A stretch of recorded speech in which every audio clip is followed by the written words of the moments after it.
Hello, hello, welcome, welcome. My name is Preston Jacobs, and we are talking about some stuff. We're going to talk about some stuff tonight. We're going to talk about House Dayne. Um,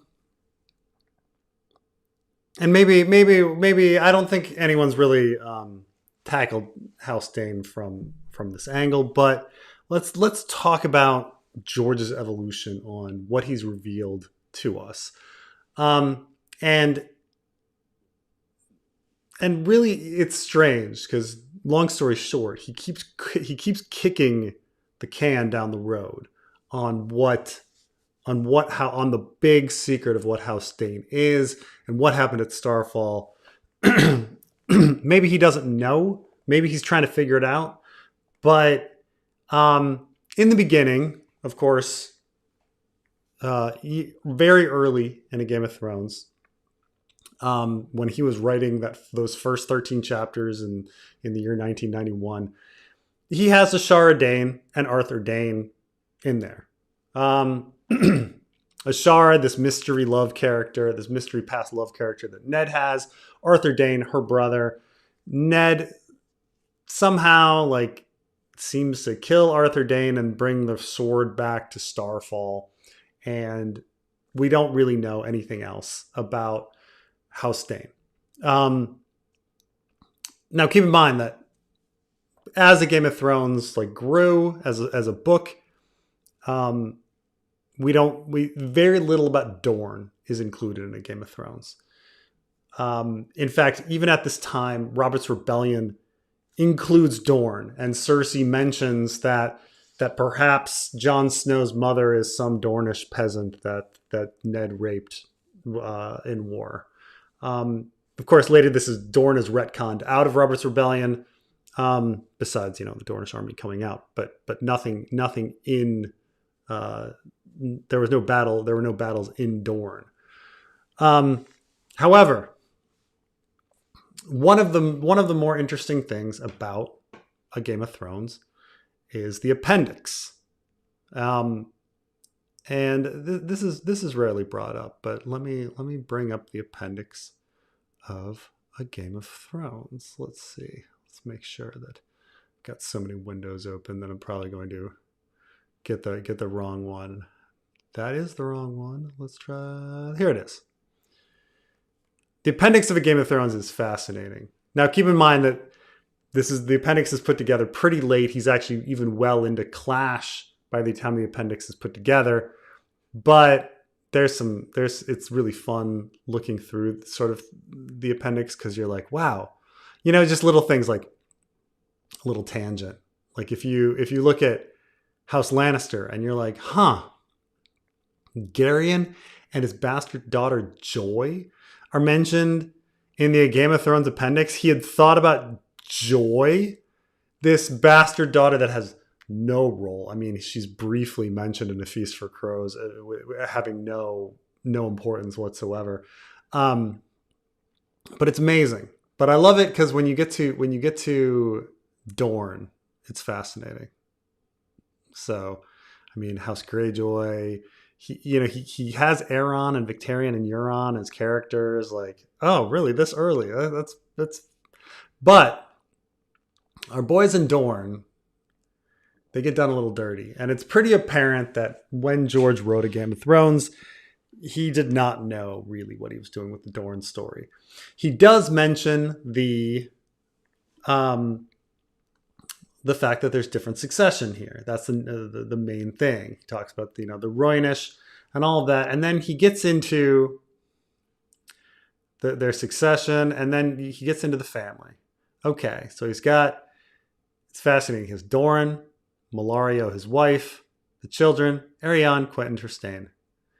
Siblings, Elia, Rain. I wonder if this typo is in the Appendix or if this is a typo on the wiki. Aegon, his brother, Prince Oberyn. No sand snakes mentioned in A Feast for Crows or A Clash of Kings. The sand snakes are first put in the Appendix in a Storm of Swords. And of course, they don't appear until A Feast for Crows. So Hota gets mentioned in the Game of Thrones Appendix. He somehow knew Hota was going to be a major character. Maester Callio too. Now, keep in mind, none of the other houses, we're not told the lords, heads of any other fucking houses in the story.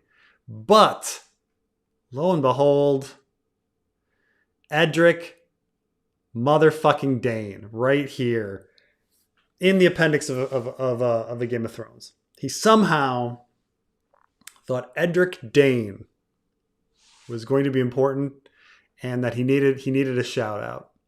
Over now, let's not put too much into this. First of all, well, I'll take it on two paths. First, the let's not think too much of it. Maybe George had no idea what he was doing path, and maybe George was thinking a lot about this path. So let's talk about the let's pretend that George doesn't know what he's doing here. Okay. It's somewhat reasonable that House Dayne, which has been mentioned in a Game of Thrones, it's the only Dornish house that we've talked about, except for maybe Santigar. I mean, really, Aaron Santigar has mentioned that he could have put in, the Sir Simon Santigar, and if we're talking about the houses that are mentioned in Game of Thrones, and then maybe he was just putting lords of houses that were mentioned that were significant, but he really should have put Santigar if you were going to do that. But nonetheless, maybe you could say, okay, it's just a fluke. He didn't put Santigar in, but House Dayne was talked about enough that you got to throw in the Lord there, and he just picks a name out of his ass, Edric Dayne. He's not establishing that this is a boy. He's not establishing that it's Beric Dondarrion's squire. Obviously, it's pretty obvious that at this point George hadn't thought of Edric Dayne being his squire. I mean, there's no mention of Ned seeing anyone with starfall like colors or heraldry. In any of his chapters, he sends Beric Dondarrion out. Doesn't mention like, oh, and there's a boy with the fucking House Dayne, livery, sigils all over him. No, none of it's very clear that in a Game of Thrones, George had no idea that Ned Dayne was going to be Beric's squire. However, it may be that he just threw in the name, he picked it out, and just said that this was the Lord of Starfall, and that House Dayne is mentioned enough that I need to at least highlight him. That's the George wasn't thinking about it. But then there's the evidence that maybe George was thinking about it. If you think about Ned's children, Ned names a kid Rob, and he names a kid John. And who are Ned's best friends? Well, his best friend is Robert, and his other best friend is John. And he he varied it a little, and obviously Rob is the name taken from A Song for Leah. You look at John's children, John Aaron's children. He named a kid Robert. That's clear. We're told specifically that's after Baratheon. We're actually never told that Rob double B is named after Baratheon. And then we look at Baratheon's children. Well, they're named by Lannisters, but his bastard is named Edric. And now keep in mind, Edric, you may say Edric Storm doesn't get a mention in a Game of Thrones, but he is mentioned very early in A Clash of Kings, which would have been written by the time this appendix is coming out. So the only Edrics this early in the story, there are some Edrics with a CK, but like the only Edrics with a C at this point in the story are Edric Storm and Edric Dayne. Edric gets shortened to Ned. One could argue that Robert was naming a kid Edric to honor Ned, just as Ned named a child Rob to honor Robert, and another one John to honor John Aaron, and John Aaron names a kid Robert and in a nice little circle of honoring each other kind of thing. So if you're on the train of George was thinking about this shit, the whole Edric Dayne is named after Ned could be seen as a very early idea, right? because Edric Storm is invented as a character very early in A Clash of Kings, before Game of Thrones is published or even finished. He's invented the character of Edric Storm. Edric Storm could be named after Ned, so maybe he's thinking that Edric is Ned, just as Eddard. It's just a version of Eddard and everything. So the point of that is that we're establishing early that House Dayne likes Ned, despite the fact that Ned is responsible for killing Arthur and, as the story goes, driving Ashara to suicide. But somehow they like Ned enough that they're naming a kid after him. Pretty nuts, right? I mean, Edric Dayne's dad, we don't know his name. We'll just call him Lord Dayne. Lord Dayne, Ned kills his brother, drives his sister to suicide, and then names his kid after Ned. Okay, well, what's the story there? What's the story there? Well, we kind of don't know. We don't know. Like, we get this big mystery of what happened at Starfall, and maybe George planted some seeds here, but then Clash of Kings goes by, nothing significant in the Clash of Kings whatsoever with regards to this, but a Storm of Swords happens then. And we get the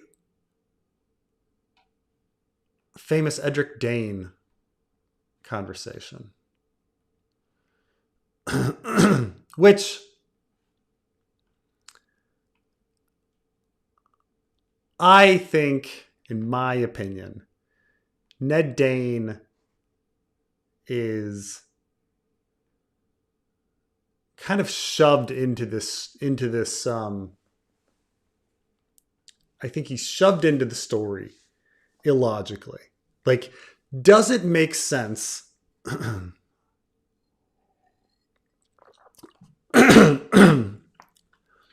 Does it make sense that Beric Dondarrion's squire would be the Lord of Starfall, and at no point the Lord of Starfall would have been pointed out to Ned, and it wouldn't have been made a big deal? This is the Lord of a major house.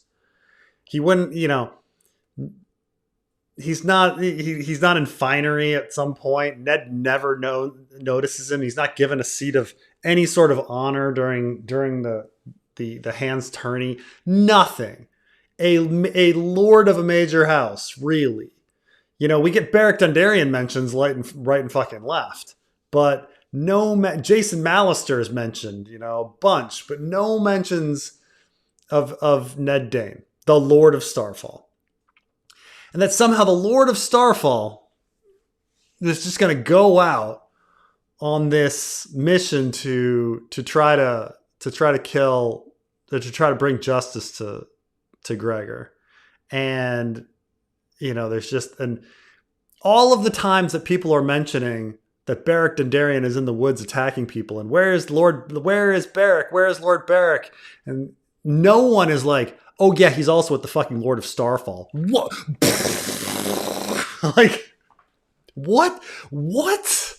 Like, at no point up until A Storm of Swords, like, no person is like, man, this Beric Dondarrion's band is just, and him and that Thoros, they mentioned Thoros, they mentioned Beric. No one decides, like, no one's mentioning that the fucking Lord of Starfall is with them. Nobody. It's very clear that Ned is just shoved in there. For what reason? And when we actually read Ned's story, the unfortunate thing is there's not much there. It goes on for pages, and he says, oh yeah, John, like, we're not really given any new information. Like, oh, me and John were milk brothers. Well, we knew that if you're under the impression that, like, John was at the Tower of Joy or whatever, or if you're under the impression that John is Ashara Dayne's child, yeah, he would be at Starfall. Like that all makes sense. It's not decisive, or it doesn't change anything. And he tells, oh yeah, and Ned and Ashara were in love and it drove her to her suicide. Well, that's not new information. That's not new information. Like we know all that from a Game of Thrones. Like Cersei accuses Ned of this. And so it's odd, it's very odd that like Ned is shoved into the story to remind us that Ashara Dayne is a thing. But then he doesn't actually reveal anything. He kind of says, "Oh, Wyla is the mother." Well, we heard about Wyla from Robert. So it's not. There's nothing new, except that like you're making Arya angry for a moment, and then she never thinks of. She promptly forgets about it and never thinks about it again. The other thing about Ned Dayne is, and his age, is it's quite sloppy when you really think about the whole story, because you start doing the math and you say, okay, well, if Ashara Dayne is of an age with Ned, and Arthur Dayne is older and is Rhaegar's oldest friend, that means he's got to be like friends with Rhaegar from like longer than John Connington, and he can't join the Kingsguard younger than, say, an age 17. And so how is he around Rhaegar? And then you start saying, but then the Lord of Starfall has to be older than that. And then you kind of say, okay, but then Illyri Dayne, who's betrothed to Beric, she's going to be in a certain age range. And you realize like the siblings have just this huge range, like 30-year range in age when you start thinking about it, to try to have the story kind of make sense. And it's just, it's hastily put together is what I'm saying. when you start like examining the family tree of House Dayne and Edric and everything. But yeah, you don't get any new information here, which is too bad. Too bad. I mean, the only thing that happens is that Arya finds out all of the information that Catelyn knew in a Game of Thrones and does nothing with it. So then, now I want to talk about, so this mystery of Starfall is still just kind of going along. Now, Carmine sent me the blurb.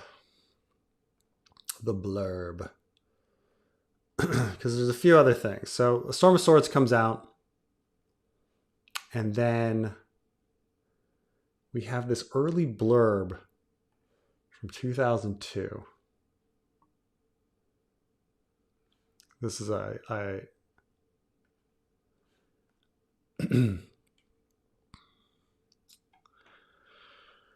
2002, this blurb for future books comes out, and it's remarkably accurate. But nonetheless, Sensicum skilled player, Game of Thrones, Arya skilled assassin, Bran a magician, shapeshifter, all men must die. Daenerys trains, this is the important part.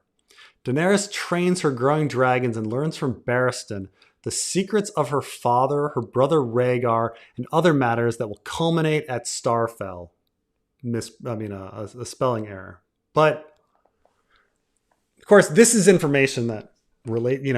We eventually do find this information, like from Barristan, but it's kind of a big fucking disappointment, right?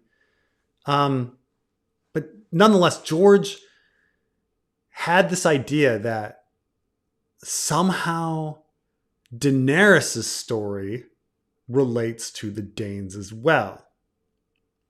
And I mean, this came out in like 2002. And I want to compare this to, there's a So Spake Martin about this. Where did I put that?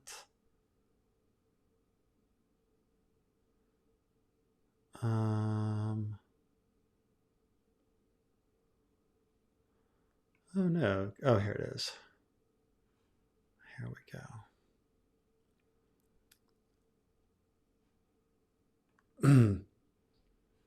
This is what I also think is kind of interesting is that in 1999,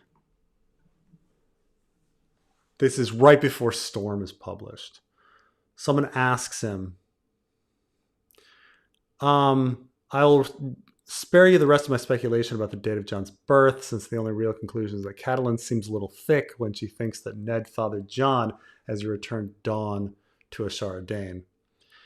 George said, he's in Hawes about Jon and Dany's ages. And then he says, as to your speculation about Catelyn and Ashara Dayne, sigh, needless to say, all will be revealed in good time. I'll give you this much, however. Ashara Dayne was not nailed to the floor at Starfall, as some fans who write me seem to assume. They have horses in Dorne too, and boats, though not many of their own. As a matter of fact, a tiny tidbit from a Storm of Swords. She was one of Elia's lady companions in King's Landing in the first few years after Elia's marriage to Rhaegar. The rest I'll save for the books. So he says that this is some sort of tidbit that he's given us that's going to be important. Now, it turns out it's not really very important. I don't think Ashara Dayne is mentioned in a storm like that, but when we do get to finally Barristan's reveal of what Ashara was doing and all of that Starfall stuff, you're like, oh my gosh, the blurb, what's gonna happen? It's here. And Barristan says, oh yeah, she'd been a young maiden at court, one of Elia's companions. Though compared to Ashara Dayne, the Dorish princess was a kitchen drab. After all these years, Daenerys has the same eyes. He felt as if she was Ashara's daughter, but Ashara's daughter was stillborn. And she'd been mad with grief and maybe at being dishonored at Harrenhal. And she looked to Stark. And you're still just left with nothing. like how does this relate to Daenerys? Because you just said that it's not Daenerys because Daenerys' daughter, like Ashara Dayne's child was stillborn. Like back in 99, I mean, keep in mind, Dance of Dragons is published in 2011. And he's talking about how there's going to be this tidbit from A Storm of Swords. And in the blurb from 2002, this was going to be a major plot point. This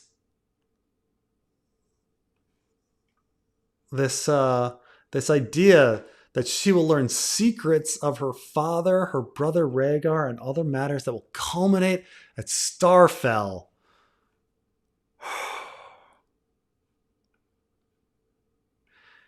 So when I say like you get these elements that George has been really thinking that Starfall is going to be really important from the beginning. So important that he included Edric Dayne in the appendix, and then decides to shove him in illogically. Just shove in the dude. Just throw in a fucking boy lord in the fucking middle of the Riverlands, following around an undead zombie. Just go for it. Go for it. To reveal nothing. To fucking reveal nothing. And then, oh my gosh, we got this huge secret that Barristan has. It's going to be a big bomb. And he reveals it, and it's nothing. It's very odd that it's just... George clearly thinks something's very important about Starfall, and then he just keeps kicking the can down the road on what it is. Or maybe he can't come up with what it should be. But there's my I don't know, little thing about House Dayne is that George really wants it to be important. He does. He wants it to be revolutionary. And he keeps reminding us about it. But he won't pull the trigger. He won't pull the trigger on actually revealing or having any information that'll shift and change the plot and affect things. But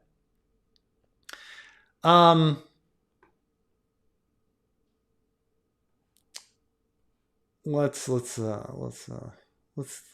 sure we'll get back to this. Jane rhymes with Dane. That's true. That's true. I mean, could Jane Poole have used that? Been like, I don't know why. That's the thing, man. Jane Poole. All right, this was her pickup line because you know she was in love with Barristan Darian. She goes up to Barrick and she's like, drop the Dane and get with the Jane. Yeah. Then he would have been like, mind blown. He'd all of a sudden run off with Jane Poole and they'd live happily ever after. Both of them would live happily ever after. And Ned would just send somebody else, probably Loras, to deal. And Jane Poole would be gone. I mean, you know, she can't get picked up by Littlefinger and sold into be trafficked. No. Could Maggie the Frog prophecy of a younger, more beautiful rival be about her own descendant, Jane, a more beautiful version of Maggie? I mean, obviously the Maggie the Frog prophecy is specifically broad so that anything could fucking apply to it. But I mean, you know, if you want to be super boring about it, you just say, oh, it's about Cersei's going to think it's about Marjorie, but it's really about Daenerys or something, you know. That's the boring answer. But could it be about Jane?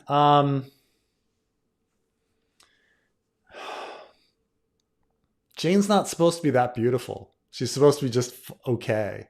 That's the problem, right? Cersei's really beautiful. That's kind of a big plot point. So you got to go with a character that's also really, really beautiful. And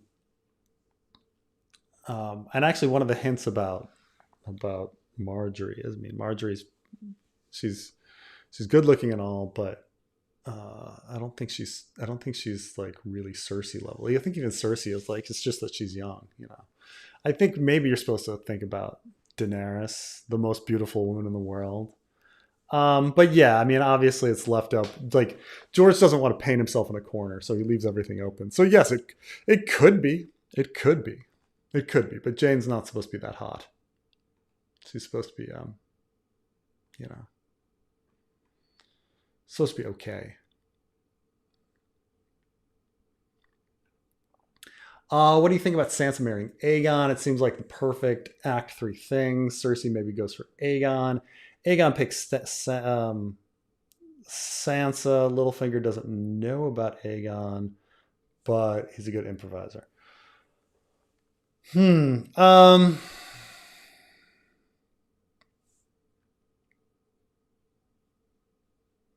This is so we got to get to a point in the story. In order for Aegon to marry Sansa, she has to reveal herself and somehow have an army that's of a significant size that it would make a difference. Right? So, you know, somehow Sansa has to reveal herself and Sweet Robin is fine with it. And you know, maybe some people in the North would still be together, but you know, is that the idea that he has to come in and be like, oh, that's a significant army. And it has to be more significant than Dorne because she's competing with Arianne, right? So you got to look and say, okay, how many spears does Dorne have? You know, weighing, do you go Dorne versus the Vale? So I mean, if you somehow get Sansa to take control of the Vale forces, sure, but it's weird because the only reason she would have control over the Vale forces is because Sweet Robin fancies her. But if she's marrying Aegon, that's going to screw that up. So how do you get to a point where she she can have her cake and eat it too. Like that's the most important thing here, right? Like she needs to be able to somehow get control of all of those Knights of the Vale to be alluring to be married. But if she's getting married, she's gonna lose her appeal to Sweet Robin, so she'd lose that army and that control. Um, so that's what I see is kind of the problem there. How do you get her to have it? You know, um,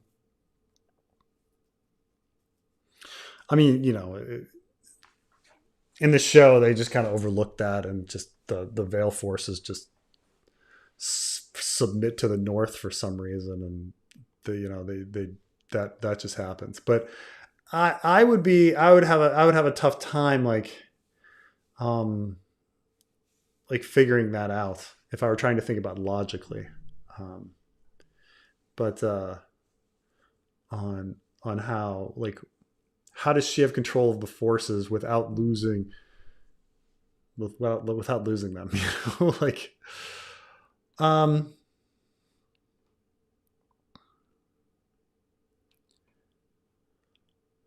regarding the Davos chapter in the fanfic, where does it fall in the timeline compared to other things that are going on? I.e., Davos is leaving Skagos. Has the Battle of Ice happened?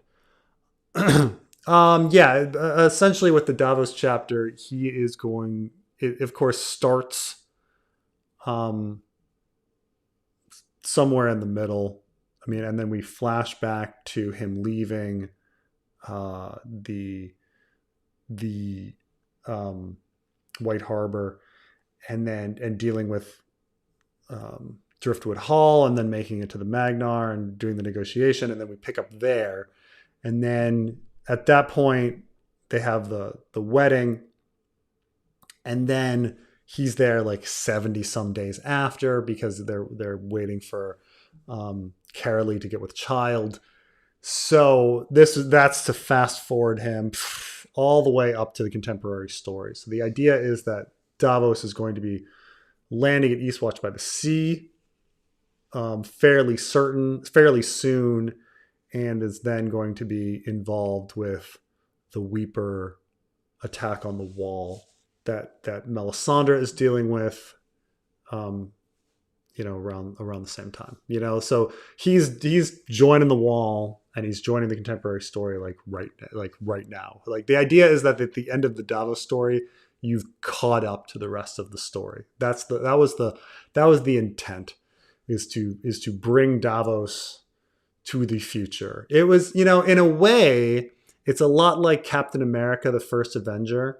You know how Captain America, the First Avenger happens in the past, but then at the very end, you catch him all the way up, and now he wakes up and he's in Times Square, and it's like the story. He's caught up to the present. Like that's the Davos story. He arrives at Eastwatch, and you can just say his arrival at Eastwatch is the same as Captain America waking up and running out and seeing Times Square and realizing that he's been caught up. He's now in the present day. Yeah. So that's the story I'm going with.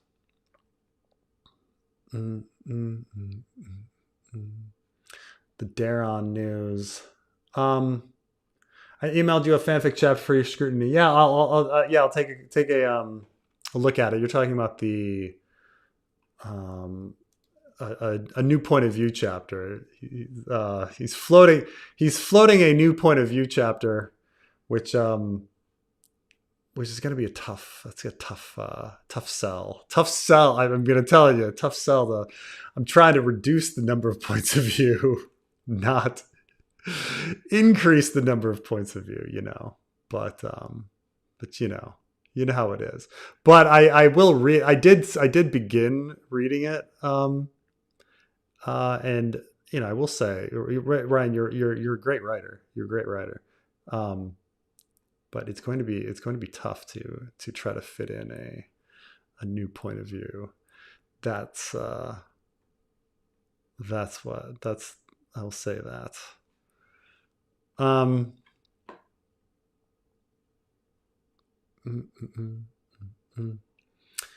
Um,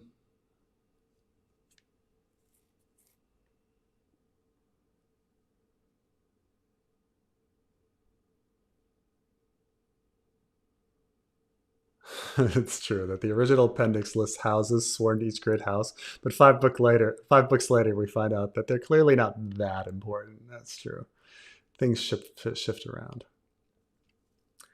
Um, have you ever seen Sorcerer 1977? What's your favorite movie? I have not seen Sorcerer 1977. Um, oh, somebody asked me about this before. It's the actor from Jaws. Um, oh right, I think was this brought up on Red Letter Media recently or something? But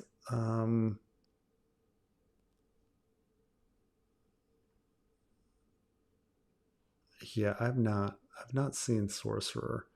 The American Thriller by William Friedkin. Um, Little vignettes showing what principal characters are doing in different parts of the world. Veracruz, a group of Palestinian resistance fighters disguised as Jews have an explosion near the Damascus Gate in Jerusalem. Huh. Weird. The favorite film. I mean, this has changed over time quite a bit. Like I used to really um like I used to really connect and dig like movies like Fight Club and Donnie Darko. Like I really loved those movies. If you asked me at a different time in my life, I would have been like, oh, those my like at a certain time in my life, I would have said Star Wars was my favorite movie, and then a different time in my life, I probably would have said something like Fight Club. Um, I don't. It's a good question on like what do I think is my favorite film now, and it's like what film do I think is enjoyable do versus like what film do I think is like good art and perfect, like I think I might be more in a mindset now to be like I think 2001. For a while I was like 2001 is the perfect movie, and then later I was like, no, you know what, Jaws is the fucking like Jaws is such a fucking good film.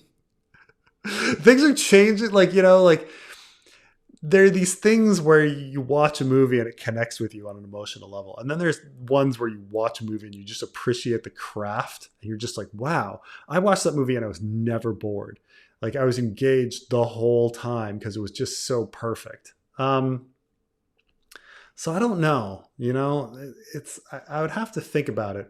It's been so long since I've like sat down and like just watched a movie.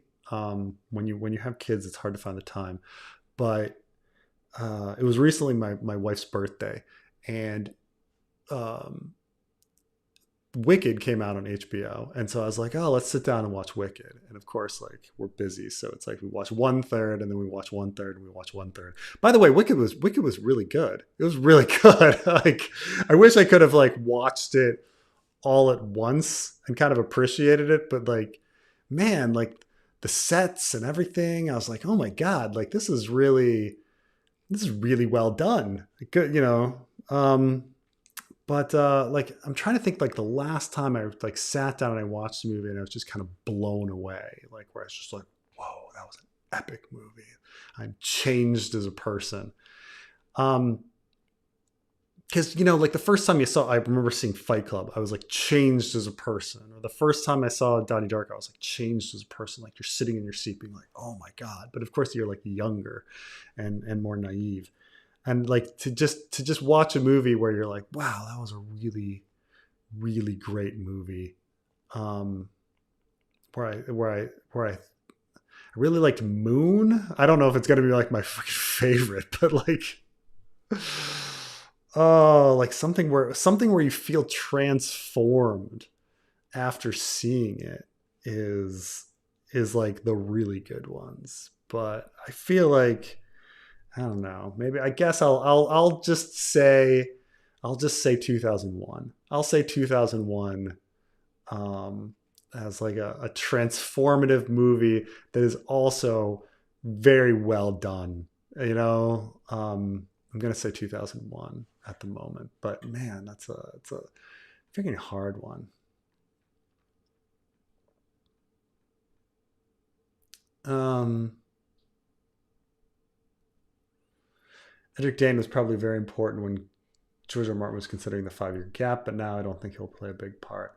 Yeah, a lot of people talk about the 5 year gap with that, and keep in mind that like he originally wanted the story to just go faster.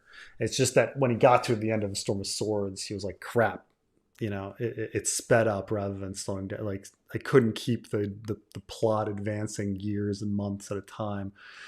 Some people make the claim that, oh, I guess Darkstar is like the stand-in for what Edric Dayne could have been. I don't buy it because Darkstar was invented as a character that was going to happen like in the 5 year gap to help advance the story. Like it was going to happen. He was going to be at the beginning of the 5 year gap when the mega prologue was going to be around. And so I don't really buy that Ned Dane was going to be Darkstar and Darkstar was this invented character. I don't buy that, but um, it's possible. It's really hard to know what we were supposed to do with Edric Dayne. Um, Platonic guardians beside Aegon, Brienne the Hound. I don't know. Like, I'm gonna have to say that the Hound needs a really good reason to come back. The show brought him back for this Clegane Bowl thing. Um, but honestly, like the Hound has a pretty good ending. Like the Hound is happy. He's found peace, and among the brothers at the Quiet Isle. Like, what more do you need from him? Like, what more can be added to the story by bringing the Hound back? Like, you're like, oh, is there unfinished business between him and Arya and him and Sansa that needs to be addressed? Does he need to get vengeance on his brother and things like that? You know, and that's the thing is like because there's so many plot lines that need to be resolved. The Hound is just one of those plot lines where you're like, well, you can just leave it. You can just have the Hound never come back, and he's one of the few characters where he has resolution, and whether you believe he's dead or whether you believe he's the gravedigger, you have resolution with him. Like, why bring him back? Why do we need to bring him back? You have to have a really good reason. If you come up with a really good story where he needs to come back, great. But I don't know. I mean, I understand the prophecy about the last hero and having a dog and things like that. Yeah, I get it. But man, when you've got 501 unresolved plot lines and characters that need screen time, page time, man, does it need to be? Does it need to be that? Yeah. Oh my God, this guy, just.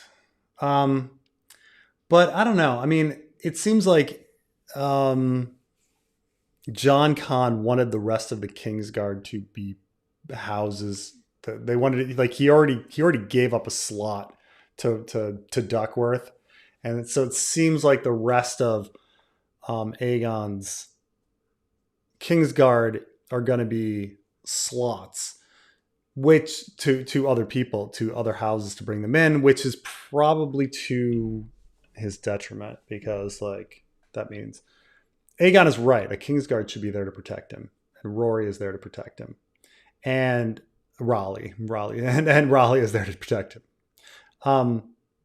And then if you're bringing in these people from houses, yeah, you're bringing them in, but any one of them can assassinate you. They don't. You don't. You're not. They're not really there for the mission. So Brienne might be a good choice because she would probably actually protect him. But what's she bringing? What's she bringing? Tarth.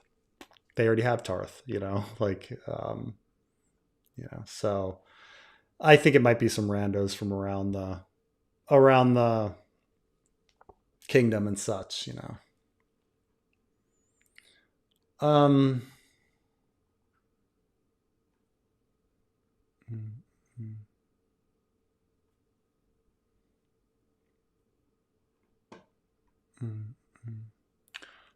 Um.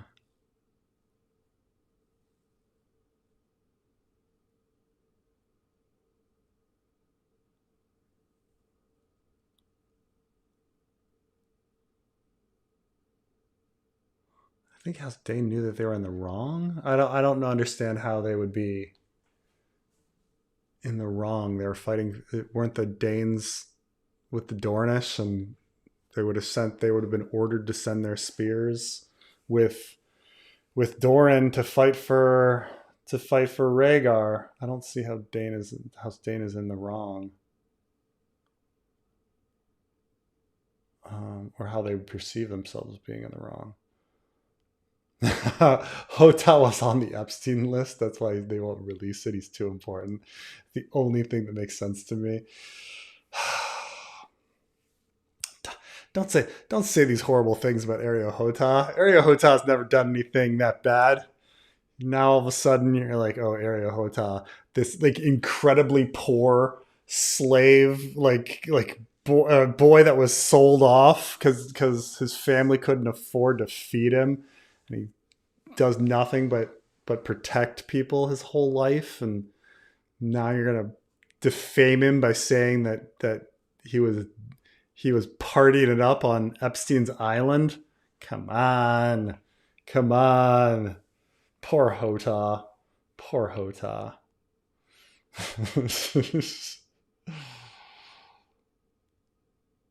um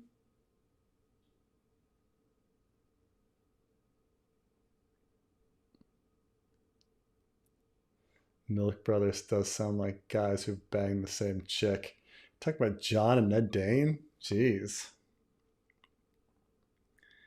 Was the Penny story planned during a storm of swords? I doubt it. I doubt it.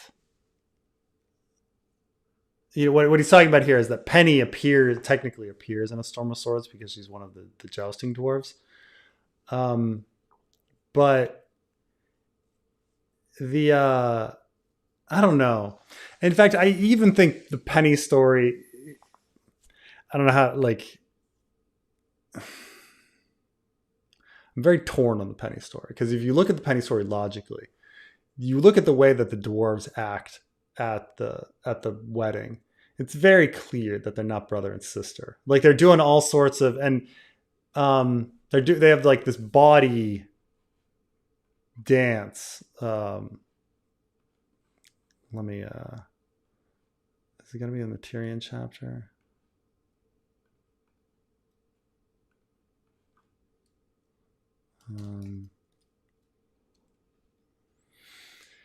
It's like the towny jousters, because there's a time where they're simulating sex on each other during the wedding as a joke, and then later you meet Penny, and she's this super innocent girl who's sad about her brother, and you're like, but they were brother and sister doing simulated sex. Like, that's just not something you do, like, with your brother and then you could say, okay, well, maybe Penny is lying, and there's a lot of like secrets about Penny, and that she's not that innocent, and but then you get this kind of idea that Tyrion doesn't trust her, and you get this idea that he's paranoid because that he's built up this paranoia because of Shae, and that he wants to kill Penny because he doesn't trust her, because he doesn't trust Shae, and that he might actually like kill an innocent person because of his paranoia. So it's like I'm very torn. Like, you know, I go back and forth on like what Penny is. Is Penny this retconned innocent character that Tyrion is supposed to treat poorly because he's crazy about the Shay incident? Or is she lying and she's secretly this, you know, assassin character working for Littlefinger and all of this? But I doubt that Penny was planned during a Storm of Swords. You know, her even meeting her meeting Tyrion and falling in with Tyrion's company, it's done so hastily and illogically that I can't. I don't know. Then again, I just freaking went on a rant about Edric Dayne being thought up of and very early and then introduced in a completely illogical fashion. So I don't know. I don't think Penny was planned back in A Storm of Swords. But you know, I think it was just, she was this organic character that came about. I mean, keep in mind that like this was like she comes about. She's invented during one of George's big stall periods where he didn't know what he was doing with the Tyrion story. And so I kind of think that she's an invention of that time rather than anything else. But maybe I'm wrong. I don't know. Who knows? I mean, I guess she first appears in Quentin, right? Yeah, in the invented Quentin story. But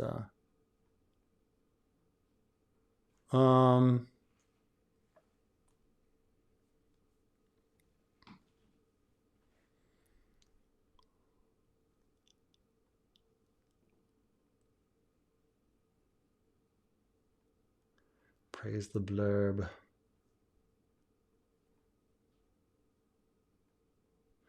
Rhaegar plus Ashara equals Daenerys still solves so much. I mean, it's all very true, but you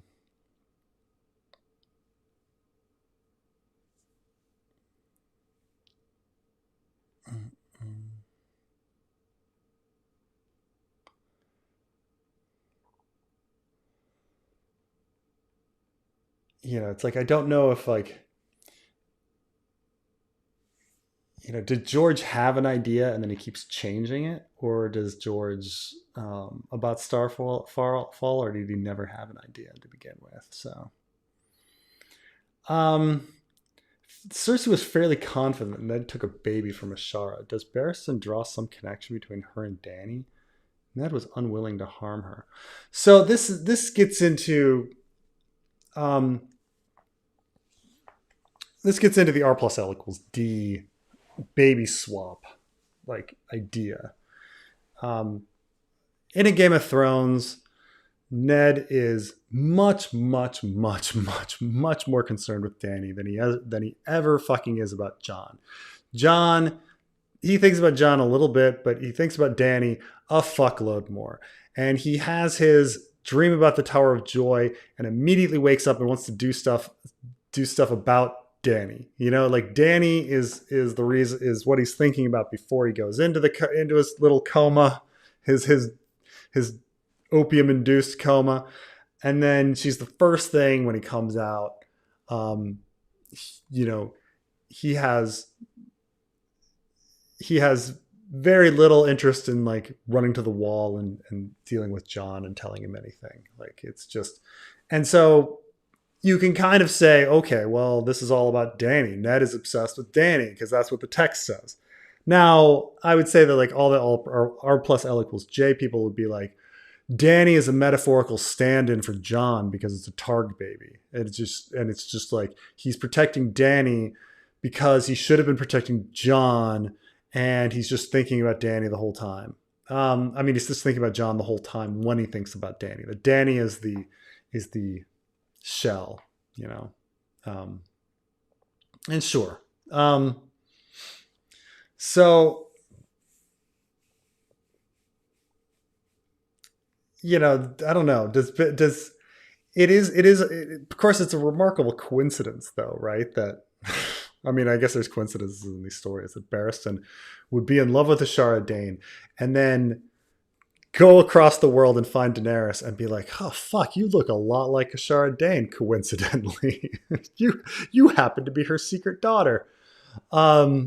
If you know, from a Barristan perspective, that's just a remarkable fucking coincidence. Uh, but you know, I don't know. I don't know if Barristan makes the connection that Cersei does. People rarely bring up the Cersei thing because it's hard to make sense of it all. Um, let me bring it up real quick here.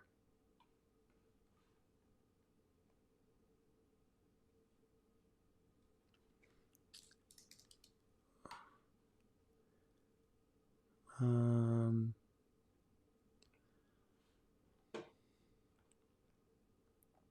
mm, mm, mm, mm. Oh, am I gonna get the right one?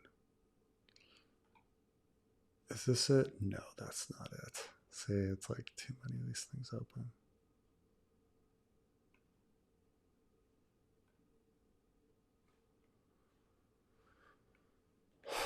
Honor, she spat.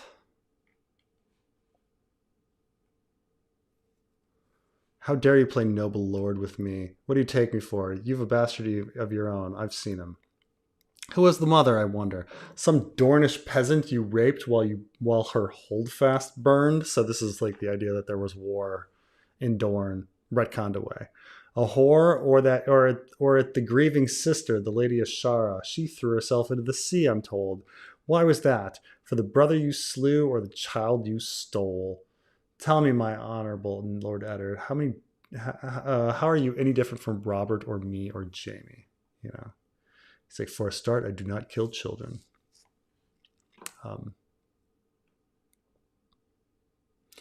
I kill innocent. I kill people that were really scared from seeing ice zombies and without properly interrogating them. Yeah, but I don't know. Barristan doesn't make any connections. Doesn't think about Cersei here, but it's like, or are you talking about the babe, the baby? I don't know. I wish any of the Dane stuff made sense. Mm-mm-mm. So it's either stillborn or stolen, right? That's the thing. I mean, no. So now I'm getting it. So Barristan, if Cersei believes that the baby was stolen, and Barristan believes that it was stillborn, you still have a disappearing baby. Yeah, and so it's strange. Yeah, it's very strange that Barristan would not think about Jon Snow. Like if Cersei's heard about Jon Snow and thinks like, oh wait, was that baby? That was the baby that like took off. Um, that was brought north. Like, how do you reconcile the fact that like Cersei has this idea of has heard a rumor about a stolen baby, and Barristan has heard a rumor about a stillborn baby, and they haven't heard each other's rumors as far as we know. Mm, mm. I mean, it's possible that Cersei heard the other rumor and that she's just bringing up the negative one in order to dunk on Ned. But it's weird that like Barristan wouldn't hear about the stolen one.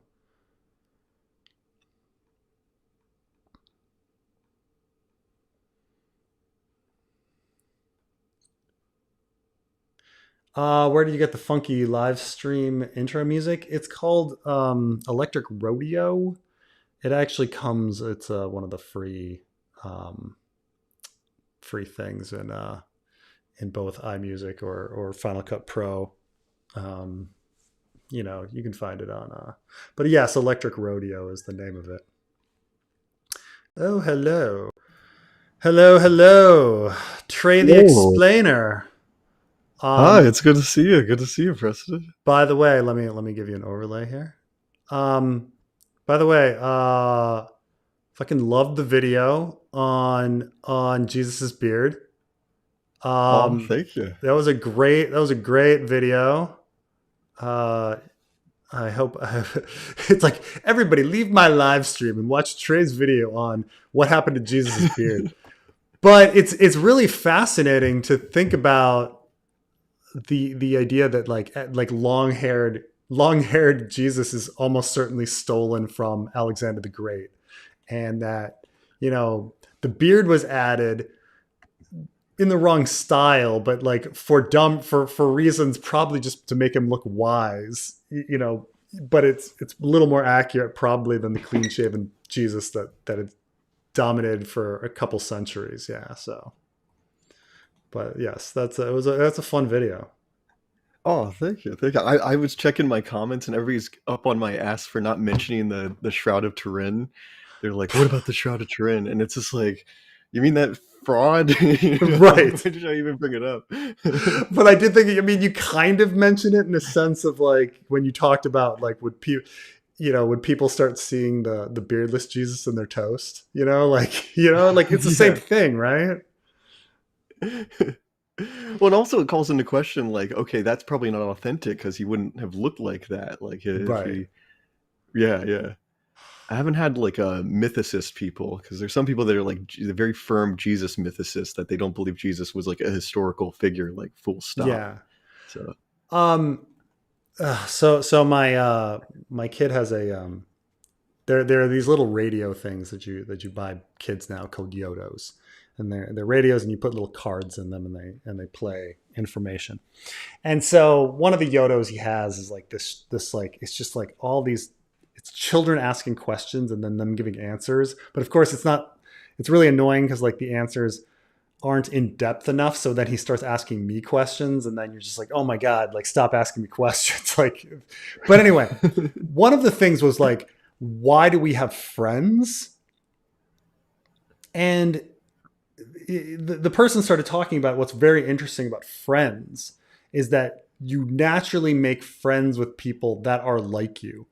And we're not sure if it's because we're all narcissists, or you can just relate to people like yourself. But it goes for like everything. When you go to animals, like animals make friends with people with animals that are like them, animals that look like them, animals that like participate in the same activities.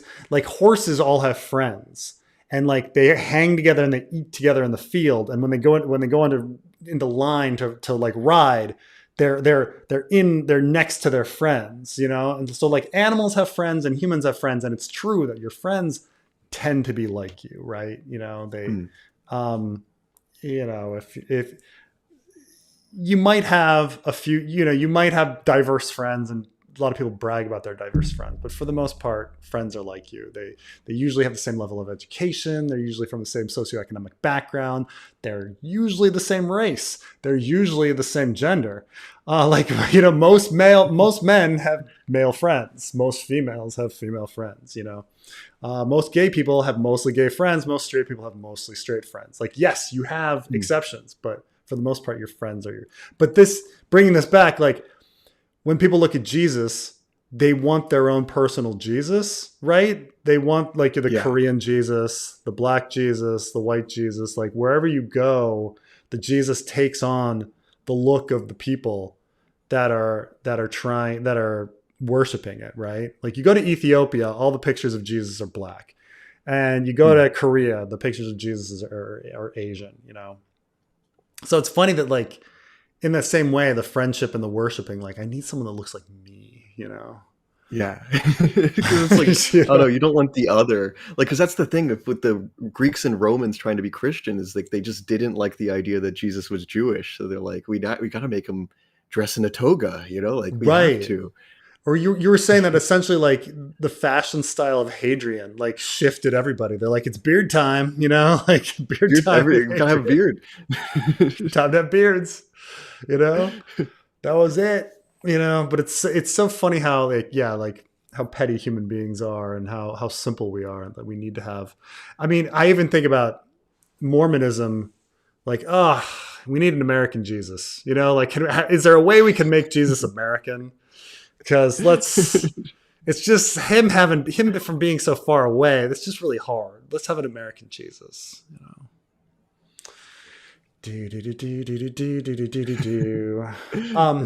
I wanted to call in. I didn't call in last weekend because I was busy, but I was going to ask you, have you given thought? This is something that's always hung up on me with Craster. When he leaves the sons, but sometimes when he doesn't have sons, he leaves sheep. And the others take sheep. Like, and what's like, the what deal do the with others that? Is do that ever with the going to be sheep? explained? Why would they take him at all? Right. And they're like, well, that's good enough. Like, are there... So either, like, the sheep... Maybe they're just eating the sheep. I don't know. But do you think there's, like, other sheep? That's what I'm thinking. Is that going to like be just like a random throwaway thing where they're going to like see like a sheep that's like invisible with like glowing eyes or something? Like they defeat all of the like the human others in this big battle, and then they like go to the like north to the land of always winter, and there's all these fucking other sheep, like just. These crystalline other sheep going bah click click click click click click click click click. They all rush towards them. Like, what are the sheep used for? Right. That maybe it'll be like the ending of what's the one Sand Kings where it ends where like he gets like taken by the like little ant people that have all his face or whatever, is it? Yeah, they all have his face at the end. Yes, they all. It'd be great. All have my face. I think the metaphor for Africa or something. Metaphor for the developing world or something. So they were the ones that were going to inherit the earth. As the Westerners and the communists like kill each other or something strange. Oh man. So yeah. So any ideas about House Dayne? Anything that's I don't know if I've just been rambling tonight on House Dayne. I've been looking at it a little bit. It's interesting, like who's in the appendix of Game of Thrones and who's not. I didn't know. Fucking what's his name? The camera that rides. I didn't know that. Yeah, that's right. And Cal. Yeah, right. Like, because that astounds me because he was never supposed to be a POV. And then he's like thrown into this like mega prologue that George just writes because he's like, man, I got to update the world on Dorne. So he chooses Hota, and then the mega prologue grows and then it breaks out. And then he's just like, I'll use Hota to be the guy who's always watching the sand snakes kind of character. It's just kind of weird. Because obviously the sand snakes haven't been invented yet, So what was Hota doing? Yeah, and like Ariane hasn't been invented yet because like I know there's like that one throwaway line from Joffrey where he's like Doran and his sons need to come here or something, so he doesn't mention a daughter. Right. No, it's true. Was that in Game of Thrones or was that in? I think it's in Game of Thrones. I think it's like. It makes a little more sense in Game of Thrones because you could argue that the appendices is put together after. Yeah, it's in Sansa 5, A Game of Thrones. He says names he read and hold her breath. He goes through all of these names, and then he gets to the end. Lord Jonas Bracken, Lady Shella Went, Doran Martell, Prince of Dorne, and all of his sons. All of his sons. All of his sons. All 2 of them. All 2 of them. Right? So many, she thought. And it's like, nobody in the room is like, excuse me. He only has 2 sons. And like, doesn't I mean, you can sit here and be like, oh, Joffrey's stupid, but he's not. Like, before he's going to read something, like, first of all, this is all going to be written out by like a maester or a scribe, so someone is going to be proofreading his work, right? Like, no, it's not just Joffrey being like, yeah, these are the people I want.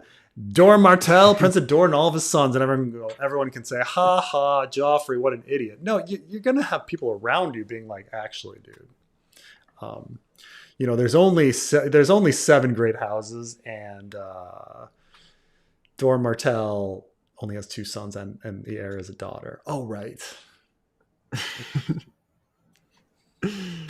No, he didn't think that far. But that's crazy to me that Areo Hotad's mentioned in the, like, what was his intention with Areo Hotad, like in Game of Thrones? Like, why add that? What? Because has he even created like Norvos as like a concept yet and stuff? Right. I mean, one could argue that he has in his mind the idea that Myrcella is going off to Dorne by then. So the appendix is going to be made pretty late, clearly after Sansa 5. And maybe he, like, Dorne's succession is invented in when the appendices is made, when the appendix is made. So maybe even after, like, he hadn't even come up with Dorne's succession, maybe when he's doing Sansa 5. But then is Lady Malario, like, is Doran's wife a concept yet even? Only in the appendix. She's invented. Okay. Yeah. All right. So they at least have an excuse for like a Norvashi to be there. So you could argue that, okay, Myrcella's going to be down there, and maybe he's thinking Areo Hotad is going to be like in charge of keeping her safe or something, and that he just kind of has that idea. Okay. Maybe. I'm just thinking, like, why? And like Maester Calliote, like, of all the people, why Maester Calliote? And you're like, well, who is going to be teaching? Who's going to be teaching Myrcella? Who's going to be taking care of her? But maybe the Maester. Like, he's thinking about that kind of stuff. That'd be my guess on why they're introduced so early. It's crazy that some of the Maester characters are established so early on. Like Maester Coleman is like so important in Game of Thrones. He's mentioned like right and left, and then he's talking to Kat and like spilling the beans about the John. It was so weird. His like he's all of a sudden scheming. he makes you want to be himself. Like, it's like Catelyn is having this very private conversation. Then he kind of inserts himself in the conversation. Just like, what? Actually, he was supposed to be. Sweet Robin was supposed to go to Stannis. I like the idea that Maester Coleman's like this mastermind schemer. Nobody suspects. By the way, that scene. Some people made the comment because I was bringing up like the big plot hole. I was thinking about later when I finish going over a Game of Thrones, that I would do like the 10 biggest plot holes in a Game of Thrones or something like that. Because I do think like where Tyrion lives is a huge plot hole. Like, it just doesn't make sense that Sweet Robin and Lysa don't seem to know who he is. When they're in King's Landing, they live in King's Landing. It's like, I know you, Vargas Egan, like, but I don't know Sweet Robin. Like, that makes no sense to me. And some people are like, oh, well, maybe Jon Arryn was like hiding him from people. And it's like, but we have established Jon Arryn as not that person. We've established Jon Arryn as somebody who's like, yeah, let's have him get fostered with Tywin. Like, Jon Arryn is not that character. So, I don't know. They should have been at a dinner together. They should have been at least one fucking dinner together. And Tyrion is the only little person walking around court. Like, he's not hard to see. He's not hard to spot. He's doing flips. Shit, like different times. Tumbling. Are there any other characters outside of Tyrion? And I guess like Barristan acts that way with like Jaime or something. Like, they should know each other pretty well. Like, they should have more stories. They hang out in the same apartment all day long, You're right that like Barristan and Jaime, yeah, you're right. They like, if you had a job in which there's only 6 people in your office, for after fucking 15 years, you're gonna know those 6 people really well. Well, Jaime says that they see each other naked and stuff, right? Like he sees like Kettle Black naked, and he's like sticks out his like yeah, they should really know each other. They should really know each other like really, really well. Like there should be no secrets because they spend like they do like standing guard together and stuff like that. Like they've gotta talk. We gotta talk about something, yeah. Yeah, Kill some time. When they're off and they're back at the White Tower chilling, they gotta talk about something. Man. Yeah, I need to keep like a track of like who's in King's Landing during those 15 years and who's not. Like who's seeing each other, who's not apparently. Because George obviously wants to like have it that like these people are meeting each other for the first time in the same way we're meeting the characters, right? So that there can be exposition and things like that, and surprises, you know. But the fact that everybody knows each other, like Blackfish, like how Blackfish acts like he doesn't really know Lysa, like. I don't know. He's like surprised, like Lysa's acting the way that she is, and he's like, "You've been working here for how many years?" I mean, you could argue that like he was up in the Vale and she was in King's Landing. I suppose you could argue, but like that also like takes away his motivation for going to the Vale because he like gets up. He's just like, you know what? Screw you, Hoster. I'm gonna go live with my niece. Great. And he arrives and she's fucking gone. Like, you know, she immediately goes to King's Landing. And everybody's like, what are you doing here? Oh, yeah. Well, you know, my niece is like Lady of the Vale. Right. But she's in King's Landing. Like, what are you doing? I have nowhere to go. Like, go to fucking King's Landing. like, go protect her in King's Landing. Be the fucking on the guard in King's Landing. What are you doing here at like the bloody gate? Or it's just like, what are you doing? Oh God. Wait, so what did you settle on for the Danes? Like what are you saying? Like how is this involved in the Dany mystery and all that kind of stuff? I don't know if George actually has an idea. I think he really, really planned for this big explosive like reveal. And books comes in each book because he keeps saying like, oh, I'm gonna reveal, guys. This is gonna be a big story, but Shara Dayne was, you know, Elia Martell's lady in waiting, and then there's gonna be this big thing that Barristan's gonna reveal to Dany. It's gonna change everything, and then nothing. Like he has this idea that it's gonna be huge, and then when it actually comes time to write it, he kicks the can down the road to the next book. And he just keeps doing it. But he needs to still remind us that the Danes are there. So he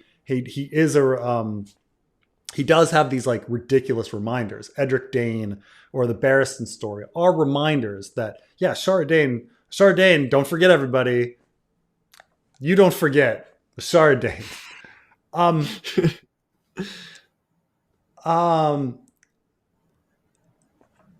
One of the things I was so when I get to the halfway point in the fanfic, I was gonna talk about like things I've learned about the Winds of Winter, having like tried, you know, in a process of organizing people to write it. And one of the things that I've noticed about writing chapters is that, especially at the beginning and the end, beginning of the book, you have to remind people of your plot lines so people don't forget about them. Like there's got to be a shout out for a plot line. So like the example is in Ned's small council scene in A Game of Thrones. He's got the whole small council scene. And then there's this random added paragraph at the end of the chapter that's like, oh yeah, and Catelyn's got the whole situation with Tyrion going on. That's something's going to happen there.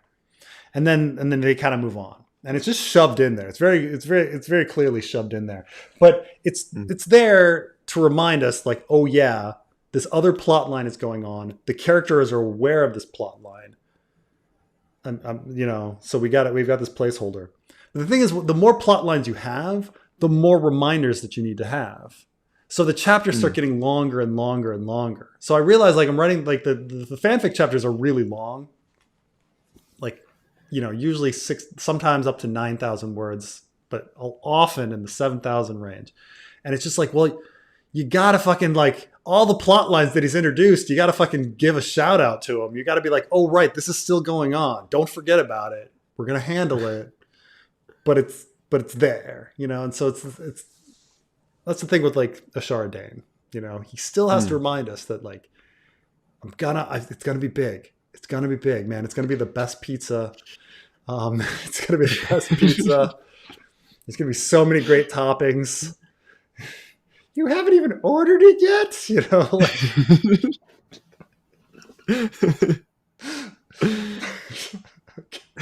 God, when did that South Park episode come out? Gosh, it was like 10 years ago at this point. I think it was like 2016. South Park, Game of Thrones. Oh my God, that's insane. A Song of Ass and Fire. Oh my God. 2013? 2013. Jesus Christ. So they were complaining about not having a book out 2 years. I mean, that was pretty shitty of them. But yeah. We're cowards. That was shitty of them, but oh my God. Oh my God. Oh my God. You're right that it's going to have like the, what's it called? The Uncle Benjen effect, where like it's been going on for so long that like nothing we get is going to be satisfying. Like, oh, Daenerys was the stillborn all along, I guess, or whatever. I don't know. Right. I don't know what he wants. That's the weird thing about like, so there's a lot of people that kind of have the back when I was, doing a lot of the crazy theory crafting. There were always these fans that are like, no, the story is, and they list the most boring classic fantasy story that Jon Snow is the son of Rhaegar and he's going to be king and he's going to fulfill all the prophecies and he's going to like save the world. And you're like, that is the most boring fucking story that George R. R. Martin would never write. Okay, he would just never. It's just where's the car that it becomes the Nova like that. You need something fucking George in there. Right? It's got to be something fucking weird, right? Where is the cross-gender clone like mother in the crystal controlling everybody telepathically? Like where's the weirdness, right? Could you imagine? Could you fucking imagine at this point now, Ashara Dayne, that you've reminded us like from the beginning, like, oh, Ashara Dayne is the big plot point. And then Ned Dayne comes in and is like, Ashara Dayne plot point. Barristan comes in and is like, Ashara Dayne plot point. And then in the end you find out, oh, no, Ashara Dayne, she was nothing. Like she really did just have a stillborn kid and it wasn't even Ned's. And because Ned just was honorable to his wife the whole time. And, no relation to anything. You just be like, what? Why the fuck were you reminding us about House Dayne every fucking book? Like you need to have fucking something.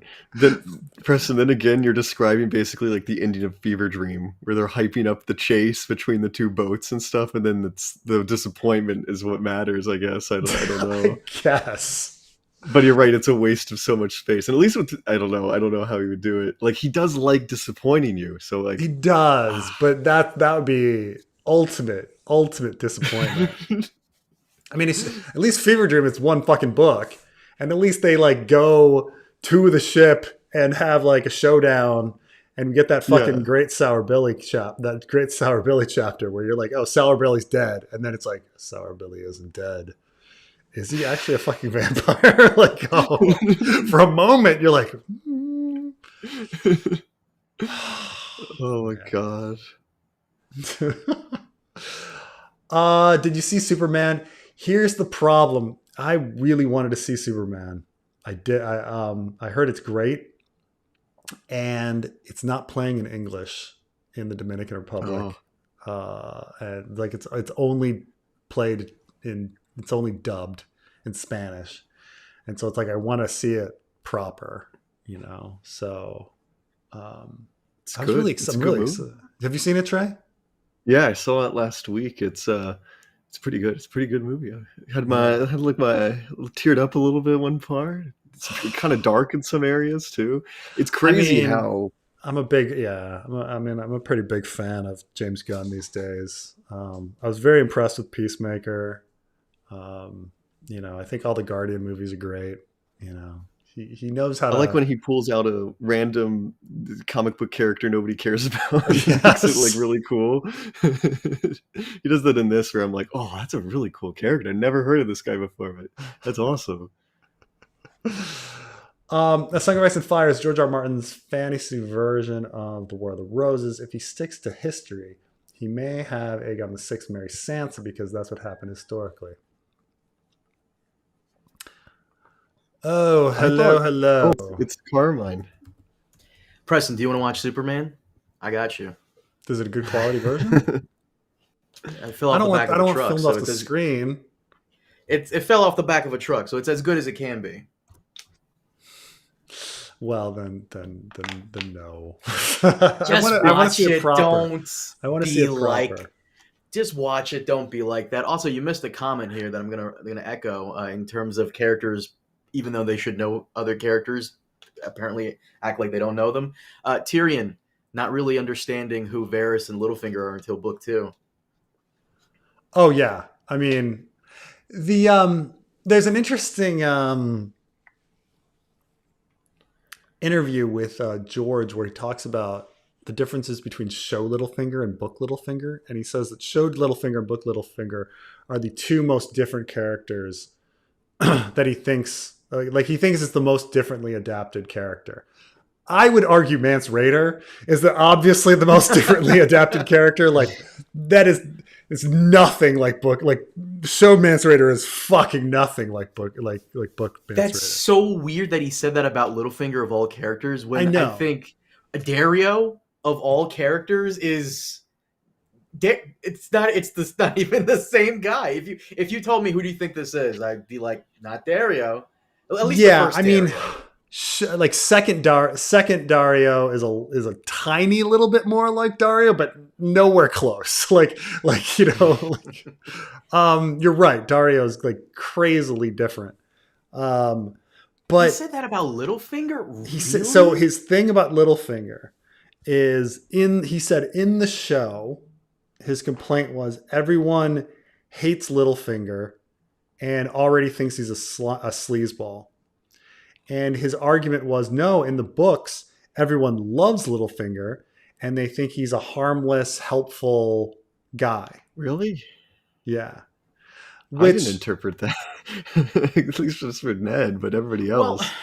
Well, the problem is that like, yeah, I could see that. Like, yes, it's true that like Cersei and Jaime both think Littlefinger is super helpful, and so did Robert and things like that.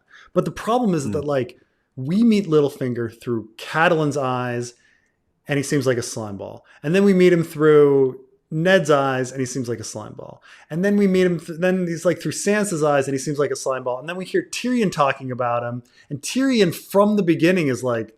Littlefinger lies all the time, and Tyrion thinks he's a slimeball. So like all of our characters, like our POVs, thinks Littlefinger's a slimeball, which is show Littlefinger. Like like that's how show Littlefinger comes off. So like I can't blame D&D's adaptation of him when they're matching our POVs. Like pretty like on point. Like he comes off as a fucking slimeball.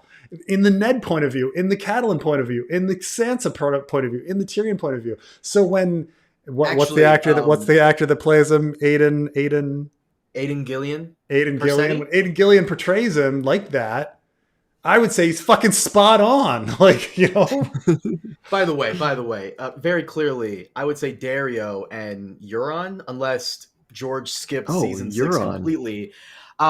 Man Band, who said of the Tyrion about thing about Tyrion in regards to Varys and Littlefinger. Man Band, you're wrong, brother, because I remember this specifically because one of my favorite moments in Game of Thrones, Tyrion 4.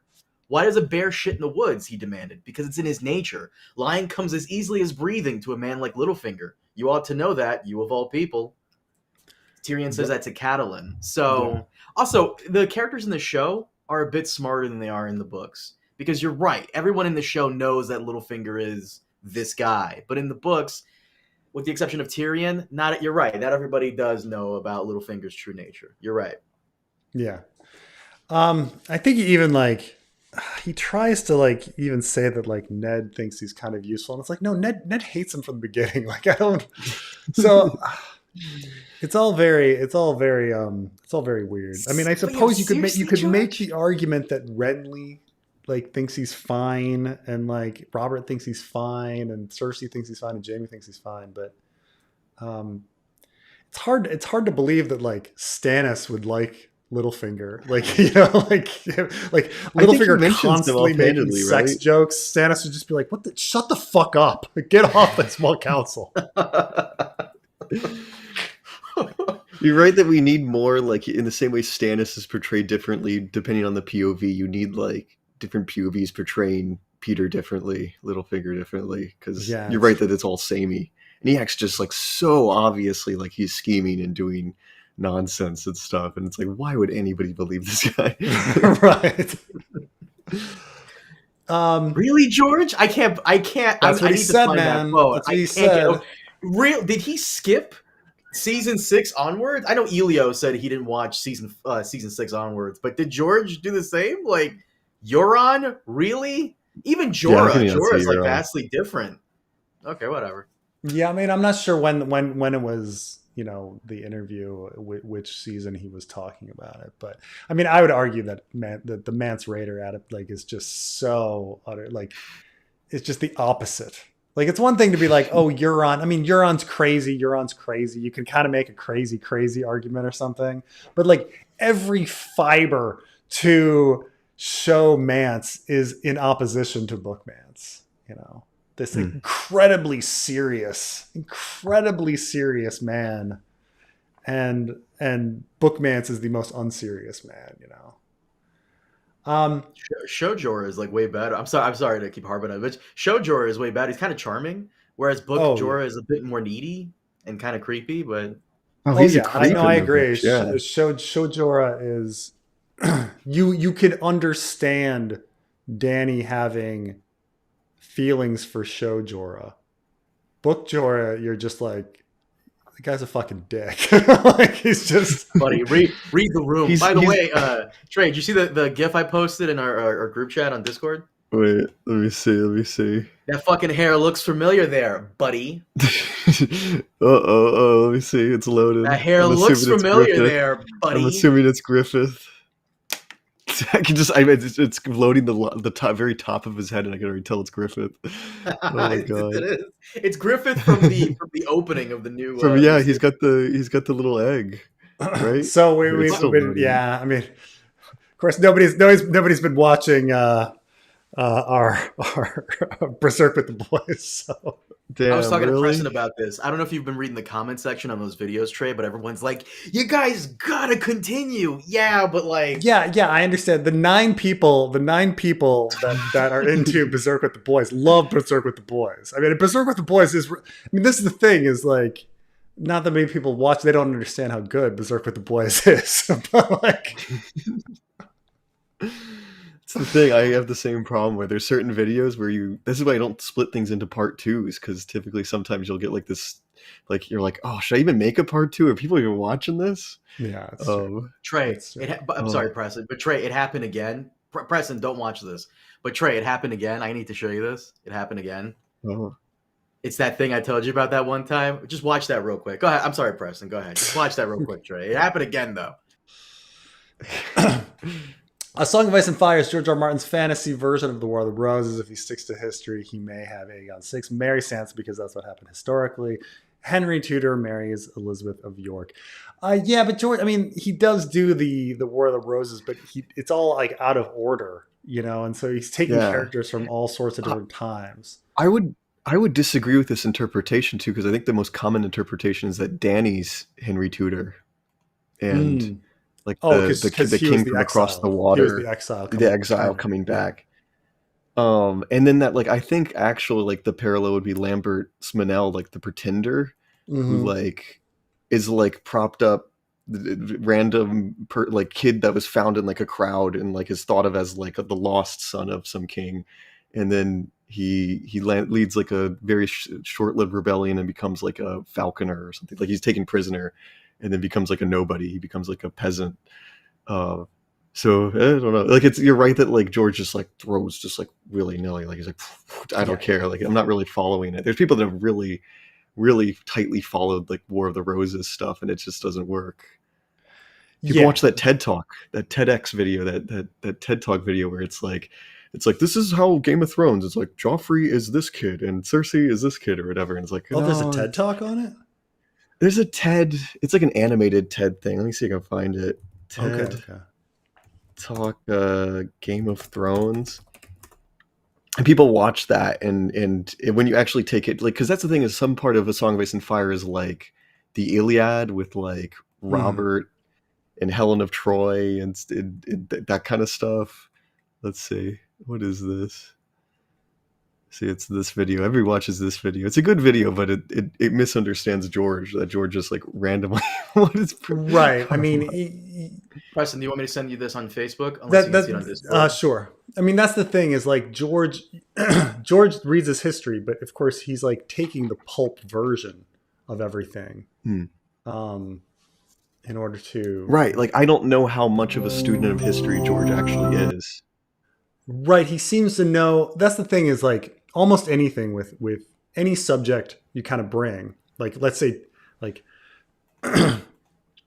like trials by battle, like when like I read all these academic articles on trials by battle, and I was like, oh, it's very different than what's portrayed in Ice and Fire. And you can kind of say like, oh, but there really were trials by battle back then. It's like, well, no, in the same way that there are duels, like there are duels all the way up until the 19th century. But like, you know, that's dealing with like one party having like suing another party, you know, versus there is a criminal situation in which you're trying to prove your innocence. Like it's very, very different. Or the Lord's right to the first night, how like, well, the Lord's right to the first night, it didn't really happen in history at all. Like, you know, and yet he pops it in the story, and it's like, is George aware that a lot of this isn't historically accurate? Probably on a lot of it, but he doesn't care. He's trying to make a fucking exciting pulp story,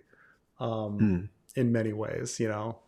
So yeah, it's just not like the truth of history is not that is not necessarily that important. Like the Nero burned Rome or whatever. Like, well, that makes a good story. Let's have the emperor burn Rome. You know, like did it really happen? No, but we're gonna, you know, Christians getting thrown. Like, you know, like gladiator battles to the death were like not actually like very like, you know. You're not actually killing everybody. Christians weren't really thrown to lions. You know, these things didn't really happen in history, but they're in Ice and Fire. You know? Like, yeah. Like these slaves just butchering each other, and Tyrion almost gets eaten by a lion, right? So yeah. I mean, like I say, I just can't think of any logical reason why Sansa would marry Aegon VI, other than the fact that the two might meet and fall in love. Like that's the only, but like politically, I can't think of any reason why they would. Because like, if it's for her army, that army is only there because of Sweet Robin. And if she's marrying somebody else, Sweet Robin is instantly going to be angry about that. So, Cersei didn't exist in the original story outline, right? So Jaime was split and the evil side became Cersei. Then the part that Jaime read Cersei kills everyone and to be king would be Sept Explosion. So even though Jaime is not in the original outline, it's very clear Cersei exists because the first 13 chapters exist before the outline. So Cersei and Jaime are there from the start. So yeah, even if Cersei doesn't appear in the outline, keep in mind, the first 13 chapters are already there. Like, she's there. She's in the tower. Jaime's fucking... She's just not important. Cersei becomes more important Just George didn't feel the need to plop Cersei in the outline because he didn't think she was an important character, and then she grew as an important character. But Cersei always was there. She was not split. But it is interesting. I think it's fascinating that Jaime starts out as a pretty evil character, like a pretty evil villain. And him having sex with his sister in a twin situation. I mean, George has done a lot of that, but I think it's kind of funny that he eventually does take the In the House of the Worm character of Annalyn, who also wants to have sex with a woman who looks like himself, who has a redemption arc, kind of be Jaime's redemption arc. I do think that's kind of fascinating that he had this character and then he kind of attached a previous character later onto it. But Carolee's a nobody character in that story. So, but yeah, I mean, in the House of the Worm, essentially there's this character Annalyn who's super arrogant and into himself. He's so into himself that he wants to have sex with a woman that looks just like him, but she ends up fucking somebody else. So he wants to get revenge on this dude, and so they live in this like tunnel society. So he goes like down into the tunnels, and he keeps going down, and he has all these adventures. He gets lost. He discovers the truth about the world. He has an existential crisis, and he returns home a very changed man, in like a redemption arc kind of idea. But which, it's what's kind of happening with Jaime. But it's interesting how evil Jaime was in the outline, like killing his own children in order to be king. Yeah. That's crazy to me. Like, it's crazy to me that Jaime started out evil, became less evil, and then it's like a redemption arc. And then it seems like Cersei was like almost the opposite. Like, Cersei's kind of evil. Then you kind of learn that she was not responsible. She's innocent for of everything. fall. That she She's didn't. innocent of everything. She wasn't involved in the cat's paw. She wasn't involved in Jon Arryn's murder. Yeah. Then you hit feast. And then you get feast. Like, that's so interesting. And then you get feast. But would Jaime kill everyone in the sept explosion? I don't know if the sept explosion would happen, because I'm trying to think, like, in the other story, like, Jaime is becoming king, and there's just not all of these characters that need to be disposed of. Like he's fighting with he's fighting with Tyrion and the Starks, and they have, and then Dany is going to come in and get rid of him and have the Dany invasion part. When do we know when like the High Sparrow thing was going to enter into the story? Like when George got that idea, are there any seeds of it early on? Or the only seed I have is that in Clash there is the End World zealots, where I'm like, that's like the same story twice. He has all these End World zealots that are causing trouble in King's Landing, and then Tyrion's like, well, it's to be expected, and they get arrested, and then he gives all of the people in the black cells to Alistair Thorne. And so you're like, okay, do these End World zealots are they gonna be at the Wall? Well, no, they never end up at the Wall that we know of. They stop being mentioned in King's Landing. They're just kind of this drop plot. But at the same time, it's kind of clear that it's like the same thing, right? Then the religious zealots show up again, but it's different zealots. And now they're the ones causing trouble. So it's sort of like he had these zealots in A Clash of Kings that were going to cause trouble, and then he was like, I'm not ready for the trouble yet. Now I'm ready for the trouble. Because the Sparrows come out of fucking nowhere. They come out of fucking nowhere in Feast. I'm trying to think of like, is there anything like, how do we Storm? have so many of them left? Like, how do we have so many Sparrows left after the Riverlands are just destroyed? Right. These people should be dead. Right, where like every able-bodied man is supposed to be sent off to like war, and then all of a sudden you've got a whole bunch of them carving 7-pointed stars into their face and chests and being quite scary. Yeah. All of a sudden, yeah, back. So, yeah. So it seems like he had this idea of like, yeah, these religious zealots would be causing trouble, but they come out of the sparrows do come out of nowhere all of a sudden. I don't know if there's anything specific about the sparrows even Jaws and The Thing are perfect films. It's true. The Thing is a really good film too. I agree with that. Obviously Back to the Future is a really good film, almost perfect. Movies where you can kind of sit down and be like, oh no, it's really fucking good. Ferris Bueller. There's a movie that like, it's really hard to criticize. Like it's just, yeah, there's continuity issues, but like, that's a really fucking good movie, lightning in a bottle.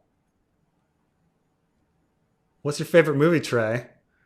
Favorite movie? I was thinking, The Last Crusade, Indiana Jones and the Last Crusade is one of my favorite. I just think it's a pretty cool movie. All these cool set pieces. There's a relationship with him and his father. It's kind of good. I don't know. I like it. It reminds me of how much I like Raiders a lot more, but it's a really good movie. Though and as time goes on, I do even though Temple of Doom is also a really stupid movie, there's some things that are just master. It's a master work. Like that opening of to where the mountain becomes the gong and she comes out and she sings Anything Goes very badly in Chinese, but like you're just like, what's going on? Like Hollywood wise, you're just like, this is such a surprise. It's a great kind of beginning. Very badly in Chinese. Like how you noticed that. Oh, it's horrible. Like you're like, what language is this? Like what's kind of funny, think she could handle that? Well, so the actor that they got to play Lao Che is Shanghainese, and he speaks Shanghainese to Indiana Jones in that scene. Harrison Ford's Shanghainese is unrecognizable. You're like, what are you saying? In the scene, because he just kind of mumbles, and it's the fact that all the dudes in the scene are like, no one said you spoke my language, Dr. Jones. It's like, how did you tell like what he said? Because that sounds nothing like Shanghainese. However, then later Short Round, even though the Short Round, the actor, is Cantonese, he actually speaks some intelligible Shanghainese in that movie. In various scenes. There's a scene where they're playing cards and he's actually saying, you're cheating me in Shanghainese. And then at the very end, they're on the bridge. And it's a little bit of a mistake because he says, short round, and he turns, and then he says in Shanghainese, little boy. Very clear. Like that's the one thing he gets right, is to go, he says in Shanghainese, little boy. And then he proceeds to say unintelligible stuff like after that. But like I watched the movie with a Shanghainese person who was like, he actually said little boy.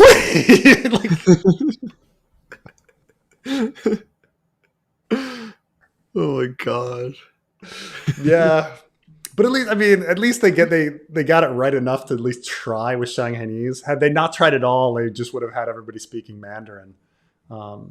Even though they're in Shanghai, right? So Benjen idea. The Weeper has had him the whole time as a bargaining chip. Also cool if he gets Bran to forcing a Sophie's Choice with Jon. But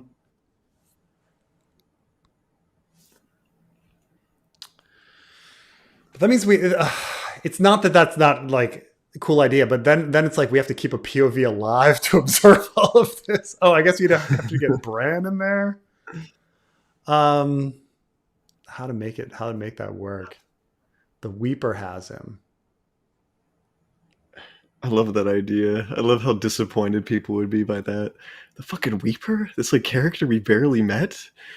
Have we met the Weeper? Like, has the Weeper showed up on page? Like, I think in the flesh? Storm, John meets him briefly Okay. at the Wildling camp when he goes out to treat. Okay. I think he meets Varamir Sixskins and the Weeper and like each of his like generals. I just love that this random ass character is like one of the most powerful people in the North at this point. Oh, It's just so Carmine, awesome. Carmine, can you go into the Melisandre fanfic chapter that I'm working on? You have access to it. Yes, sir. Yeah. Now in it, go in and one of the editors popped in a little idea. I'd put in a little like kind of joke line here, but I'm trying to find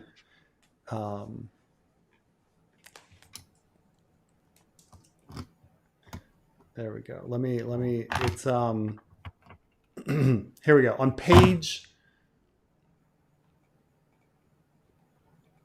what page is this? Page 6. Okay. Do you see there's something about what happened to the direwolf? The paragraph begins with the direwolf.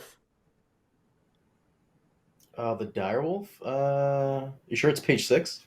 Maybe 7? Where am I? 7. Page 7.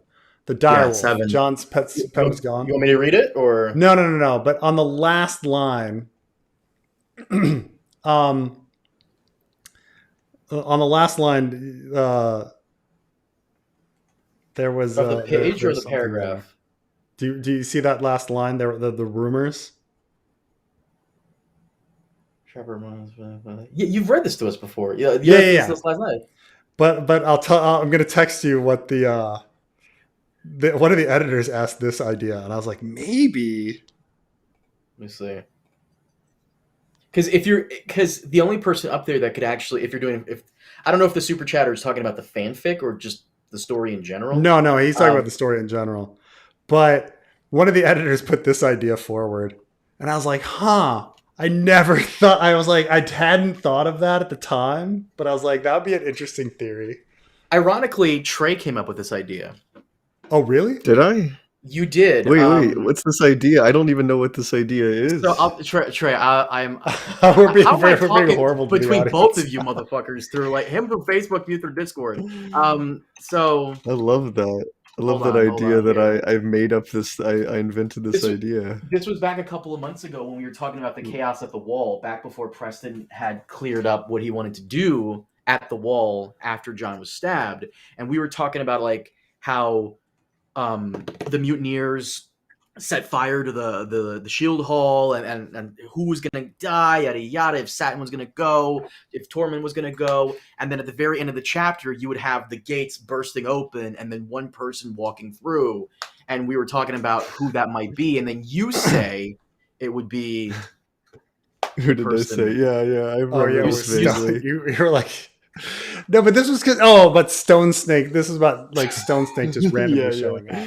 But this was just kind of a joke. This was a joke throwaway line. Like I was just trying to come up with this funny line. I might as well like this. How many people? But the line was essentially like, no one knows where Ghost went, and so the joke line is, oh, there were rumors that he changed into this white-haired man named Grow, a trapper amongst the free folk that no one claimed to know. And it was just a throwaway joke line. One of the editors is like, is Grow Snow Snake? Is Grow Stone Snake? Could be, because Stone Snake has gray hair. Like he could be. And then I was like, I guess that could work. Like I guess. Yeah. Wait. When you were reading me the sample of it, that stuck out to me. The Grow character. I was like, who is that? Is that anybody of note? It was just a joke. It was just like they were telling dumb rumors. And that one of the rumors was that the direwolf transformed into this random trapper, and then you're like, oh, but who's the trapper? Is it Stone Snake? Is it Benjen? It was just a joke. This is just God.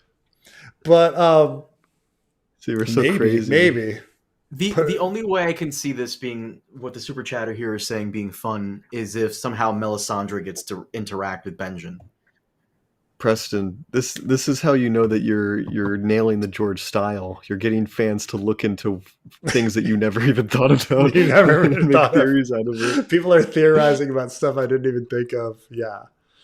I mean, trying to think like who would be the better if something like that happened. Like the Weeper has him. I mean, it's a good idea that the Weeper, because it's just like how are you going to shove Benjen in this? That the Weeper has had him like the He's whole blind. time. The Weeper took out his eyes. He's actually been blind the whole time. Oh man.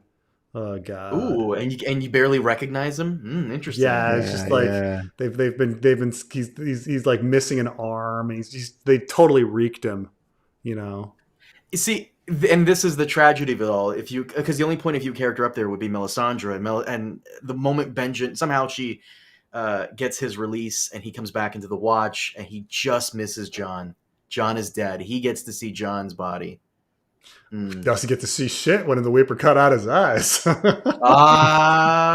it is. This is coming together. Oh, poor Benjen. I think one of the reasons people won't like George's ending is he's gonna be hopeful. He's gonna be defined as a grimdark, but he's not. He's a softy at heart. Yeah, I mean, for his long books, his books they're bittersweet, but they're bittersweet in the sense that like some characters are gone and some characters are die, but the endings are never. I've never even take Dying of the Light, where the guy probably dies at the end. We don't know, but like it's not a dark ending. He's like very happy that he's found. He's like self-actualized. Yeah, like he's self-actualized and that he's found his moral code and he understands his moral code and he got everything he wanted. He got Jenny off the planet. He fulfilled his promise. He's fine. He's fine dying. So even when the characters, you are right that it's like, it's not. George R. Martin isn't grimdark. He's not a nihilist. George R. Martin hates nihilism with a passion. So it's not like freaking Warhammer 40K. I feel like you could do it hopeful. Like there's a hope for the better future, but who knows if that better future is going to happen or not. Like it's in their hands. They can decide what's going to.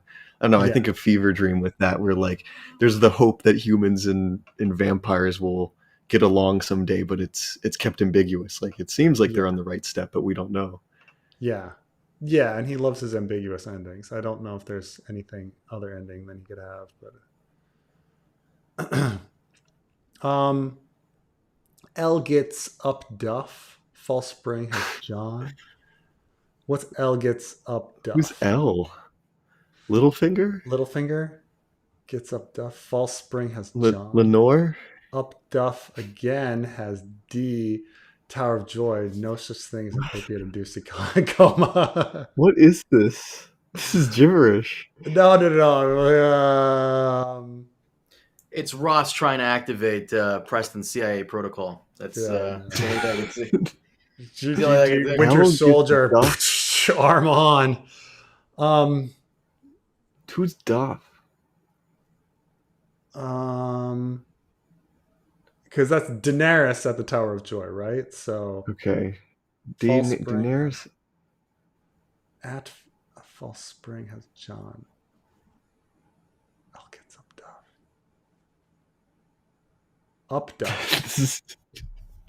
Is up this is a cipher? Is up Duff a person? What's fucking hilarious is that Ross has me on Discord. He could just DM Lyanna gets up Duff. Who's Duff though? Who's and up Duff at False Spring has Jon. That must be Ashara. No, he's clearly talking about Duff Man from The Simpsons. Like up Duff again has Daenerys at Tower of Joy. Who's Duff? Well, anyways, thanks for the $5. Wow. Dunk? Oh, Ross. Duff? Oh. Sorry, Ross. Well, we'll probably get him. He'll probably get it later. Apparently, upduff means pregnant. How? How does that mean that? I've never Oh, heard upduff upduff. means Okay. pregnant? Liana got pregnant. This is how old man we are. That's how old man Trey is. He doesn't know upduff means pregnant. Upduff. Liana gets pregnant during the fall spring. That's at Harrenhal, and has Jon. Gets pregnant again and has Daenerys. So that means Jon is much older than we think he is. It's like a couple of years old. It's British. Up the duff is British slang for pregnant. Oh. Okay. Oh, so she has. Well, she gets pregnant. But people would know that Lyanna's like pregnant, right? Like, where doesn't she go home to Winterfell? Or do they just hide it the whole time? Only so the idea is that Lyanna goes home to Winterfell after getting pregnant at Harrenhal. Brandon is, I don't know, he's doing shit in the Riverlands. He doesn't really know. Ned is in the Vale. Only Benjen knows that Lyanna is pregnant. And Rickard, obviously her dad, he doesn't tell anybody. She has Jon. Benjen, it doesn't, he goes and joins the Night's Watch, keeps his secret. Lyanna goes down, gets kidnapped, and is like, or gets with Rhaegar because she's like, once Robert finds out that actually I had a bastard, he's not going to not want me. And he's like, whatever. I love sloppy seconds. I don't know what the word is, and then he's like, or did she, no. It's the idea is the Rhaegar twice. It's Rhaegar twice. So Rhaegar gets her pregnant and then she goes back to find Rhaegar after she's had the kid. She's like, I had your kid once. So now I'm going to have your kid again.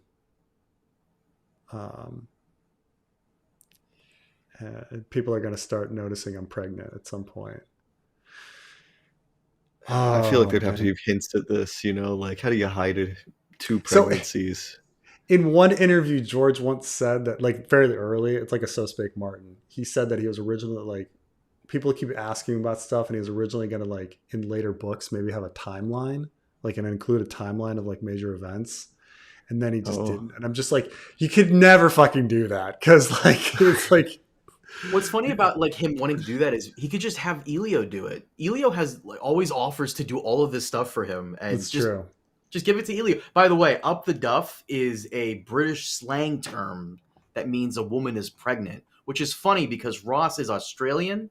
And I know they don't like to be compared to the British. So I know that firsthand. So I've never heard that slang before. I know my around the world slang. Never heard that one. I never heard that one either. I've never heard. Okay, does Westeros have months like named August months? Or we've never heard a named month. Yeah. Okay. Because I'm trying to figure out how you'd make a timeline like that without even later. Like it seems fairly later. Like in Fire and Blood, we start finding out about holidays. Like Maiden's Day and shit, but like which makes you think there must be a Crone's Day and a Smith's Day and all of that. There must be like they must have 7 holidays or something. President, I thought you said to me one time there is months like second moon or something like that. What was it? You said it one time. Really? Yeah, I swear you said it one time that they had months and it was like third moon or something or fifth whatever. Yeah. I remember you saying this specifically. Are they like ancient Greeks where they have like lunar months or something like that? Please don't make me fire up Crusader Kings 2 because I know it's in Crusader Kings 2. Please don't make me fire this shit up. Okay, they have no names for weekdays, but Martin has confirmed they do not have those names. There is one mention of religious service held at the sept of every 7th day, so they have weeks at the very least. Every 7th day. Well, does that mean a week? That does sound like a week. That sounds like Sunday. Yeah. Religious service held at the sept every 7th day. That's in the Sworn Sword. Okay. And then they have the Hour of the Bat and all that kind of stuff. Okay. No wonder so it doesn't sound like it. They're stuck in the Middle Ages just from these like basic bureaucratic things where you're just like, Oh wait, dude, wait. not named. Why don't you fucking name the days of the week and the days of the month so people can be more efficient? You know. Wait, okay. There's a So Spake Martin. He has specified that there are 12 moon turns to a year, as on Earth. Even on our Earth, years have nothing to do with the seasons or the cycles of the moon. A year is measure of a solar cycle. Right, but I don't know if they have any name. I don't think anybody's ever said like the seventh moon or anything. Years are not based on seasons. They're based on how long it takes the Earth to revolve around the sun. Okay, he's just talking about random stuff. But yeah, he doesn't really specify here. See, it's weird that this is never fleshed out. Like, he's had so much time to flesh this stuff out, and we just, he's like, nope, no named months, no named days of the week. It's funny months. You say that because Elio has, and this is something from this is something from the interview Elio did last year. Elio has actually tried to get George to sit down and like actually figure out the astrology of Ice and Fire, and George was very, very hesitant. And actually, no, not hesitant. He was adamant that it does not matter. This is something George said. It's just color. It means nothing, much to the chagrin of some Ice and Fire YouTubers. So why is Euron keeping Aeron alive? He's clearly fine with kinslaying. Do you think he actually believes he is godly in some twisted way? No, my theory on Euron is that he recognizes that Aeron is special, that Aeron has telepathic abilities. Like I think Euron knows that Aeron is special in some way. And I think that my big theory on Euron, if you want to get it all tinfoil, is that like when you think about what praying is, like my son asked me this actually a few days ago, like what's praying? And I was like, well, praying is kind of when people try to talk to God or a deity, like, and he's like, what do you mean talk to? I'm like, they do it inside their head. And I was like, it's kind of, they're telepathically trying to talk to God. Like that's what prayer is, right? You're sitting there going, God, you can hear my prayers. And he's like, why would they do that? And I was like, well, some people think that if they telepathically talk to God, he'll do stuff for them. Like, and he's like, does he? And I was like, well, no, like it's just like, but some people think he will. So they think that if they telepathically talk to God, he will suspend the laws of nature and do stuff like make people not sick or something, And he's like, oh, or like make them get a job, if they're like they're applying for a job and they need a job. And so I think that there's something to that.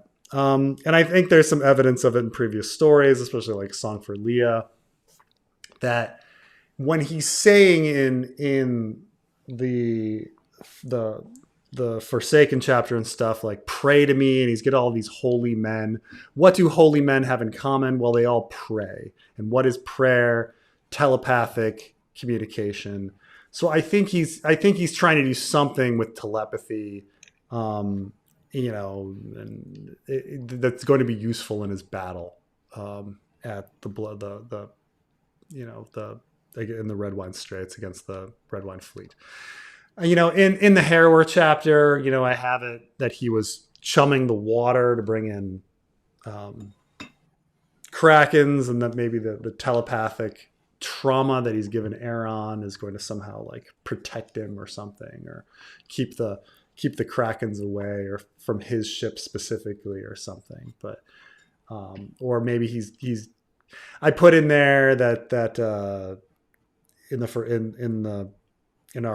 fanfic that he was trying to create a new House of the Undying, and Aeron's telepathic abilities would like help with that. But that's the best I could do on it. I mean, on why he's keeping him alive. It seems like in the beginning he was using Aeron because Aeron, he's the one that recommends the Kingsmoot, and he needed to take over the Iron Islands, and that plays into his hand. But after he becomes king, why does he need Aeron anymore? Well, I think it has something to do with like how Aeron is special. I mean, I mean, this all sounds very tinfoil, but keep in mind, he does give Euron psychotropic drugs. Just like Dany was given psychotropic drugs, just like Bran is given psychotropic drugs, just like Arya is given psychotropic drugs. We know each of them has telepathic abilities. Each of them. We know that like Dany has a telepathic link to her dragons. We know that Bran has telepathic link to Summer and can telepathically put his brain into different animals and Hodor. And Arya also has a telepathic link with her wolf. So we know that, you know, people like giving psychotropic drugs to telepaths in our story to enhance their telepathy. We're specifically told what Shade of the Evening does. It enhances telepathic abilities. It takes the calls off of the eyes, you know, things like that. So I think you've got to assume that Euron has telepathic abilities. But Did Carmine just go no? Just go nuh-uh. It's blood magic. You know? Trey, did you see this is my favorite new theory about why George hasn't finished the books. Have you seen this one? No, what's this? I told President, I tell you the What's theory is that it was in my comment section. The theory is that George's ghostwriter died. So for the last 15 years, he's been trying to piece together what that guy might have written. What was he gonna do? Oh, where was he gonna go with this? It's like nuts. Preston. Somebody found a deep cut here. They said the wedding of Rhaegar Baratheon and Alyssa Velaryon was on the 7th day of the 7th moon in 449 AC. So they do have months based on the moon. Finally in That's the in 7th Fire and Blood moon. Preston, you're but insane. keep in mind, Fire and Blood is the first. I mean, that's when we start seeing years. Like no one uses the years in the story, and no one uses, you know. No one's sitting around being like, you know, back in the year 282, like no one does that in the whole story, and then all of a sudden, like it's in Fire and Blood. You're right that they in the main story they base things off of like how like Greeks and Romans would have, where it's like during the consulship of so and so or during the kingship of this person. You're right, they don't say the years, but they do fuck up. They do fuck up. We were talking about this last week.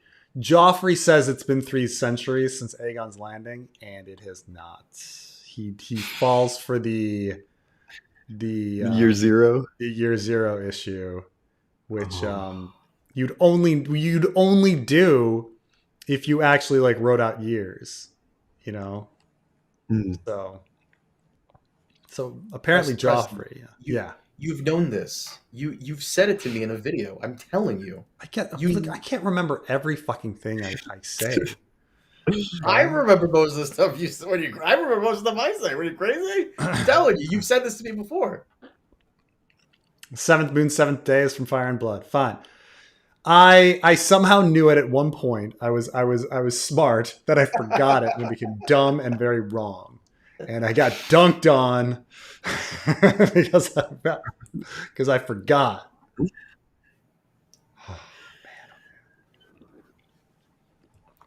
Oh, man. Trey has improved his disposition and confidence during Preston's live streams. Man, next thing you know, you're gonna go on. Shit, disposition. Oh my gosh! Thank you. I guess. Were you awkward and nervous before? I don't remember. Probably was. Probably was scared of you guys. A little nervous. What? Yeah, I'm very. Yeah, you're pretty cool.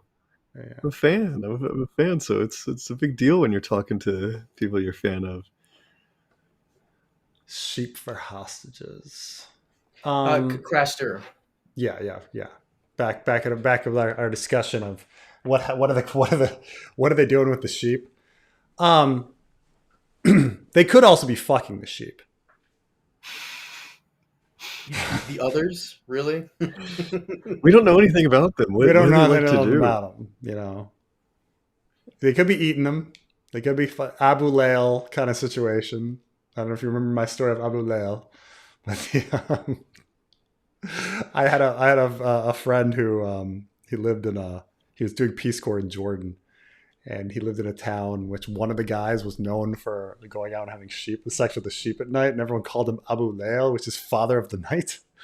Which is like, Yeah, yeah, and everybody, he was just kind of a joke in the town, like Abu Like a Leo, demon nickname, the Father of the Night. father of the Or was he night. fucking the sheep? I thought that was like a joke. Do people actually do that in like rural, like isolated areas where there's not much? I Why guess would you do so. that? Why would you Yeah. do that? Um. So the Sisterman story in the North and Prego. Sisterman's story is Ned. Oh, this is the fisherman's daughter.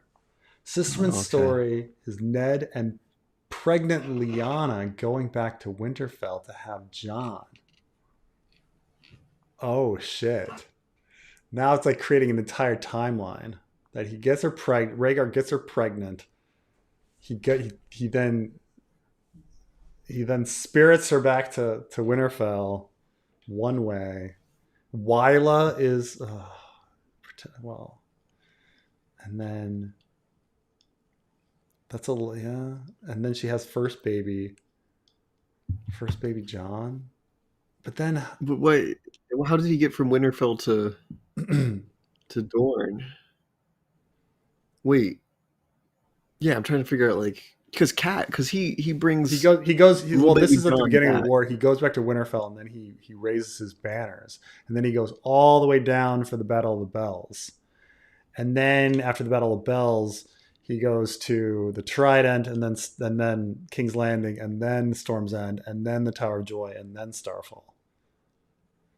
And he's bringing a baby with him this whole time. That's the thing, Baby is like John. he can't leave John in Winterfell because Kat's going to arrive and be like, why is there this fucking baby here? Yeah, He has to bring John. He would have to bring John the whole time, but if he brought John the whole time, he would run into Kat because he goes to Riverrun to get married with Kat after the Battle of the Bells. yeah. Yeah, so he can't be hauling this baby around for years and without somebody being like, dude, what is that doing with this baby? Babies. Is his theory that John's baby 1 and Danny's baby 2? Wait, hold on again. The Sisterman story is well after Lyanna's been kidnapped. The Sisterman story is at the beginning During of the war. the war. So Lyanna's been kidnapped. So how's he getting Lyanna up there, then having her get back down to the Tower of Joy?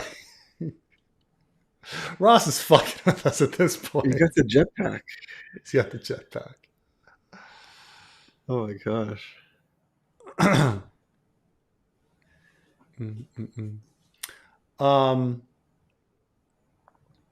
Okay, hot dumb new time traveling brand theory.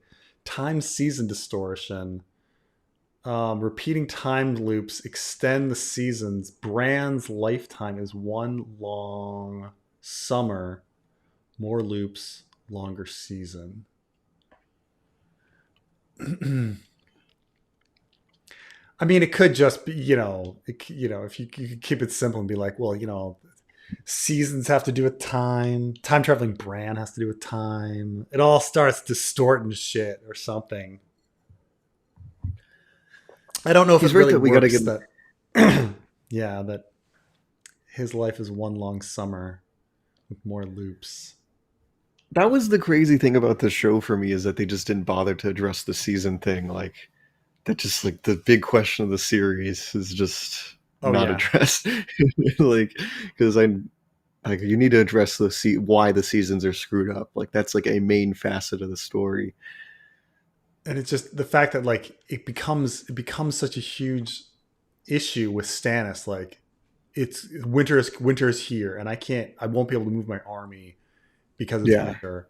And then it's just fucking fine. It's fucking fine. Everyone's moving armies around fine. They're like, because he sacrificed Shireen. Because he sacrificed Shireen, everything was fine.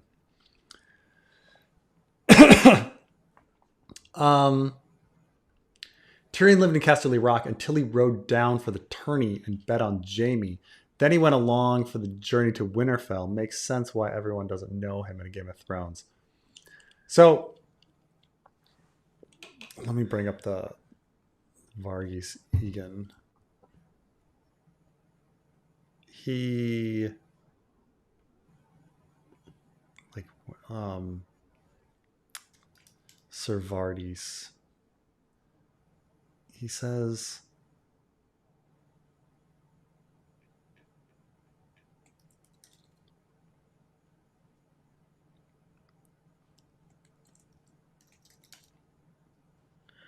Tyrion remembered him well from the years he had spent in King's Landing. Yeah, that theory. Yeah. So Tyrion specifically says in Tyrion 5 that he has been. Well, actually, one could argue that this is from that he's talking about Vardis was in King's Landing for years.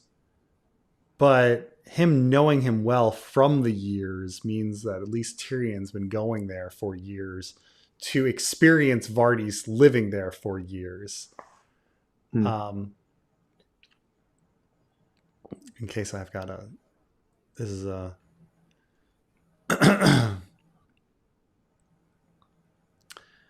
Sir Vardis frowned. Tyrion remembered him well from the years he had spent at King's Landing as captain of the Hand's household guard.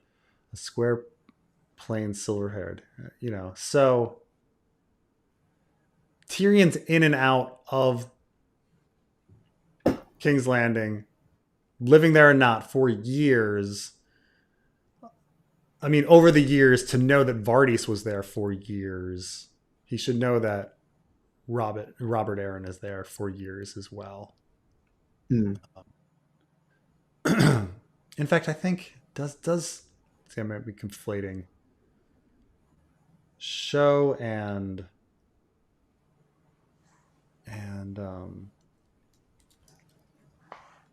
book, because I think they give the line to Tyrion in the show that it's originally Blackfish's line, where he's like,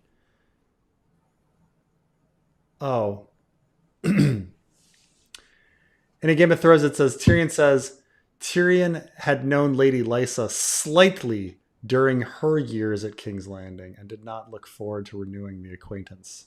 Slightly. He knows Sir Vardis well, but he only knows Lysa slightly. They're fucking hanging out. Him and Sir Vardis were hanging out like poker nights or something like that.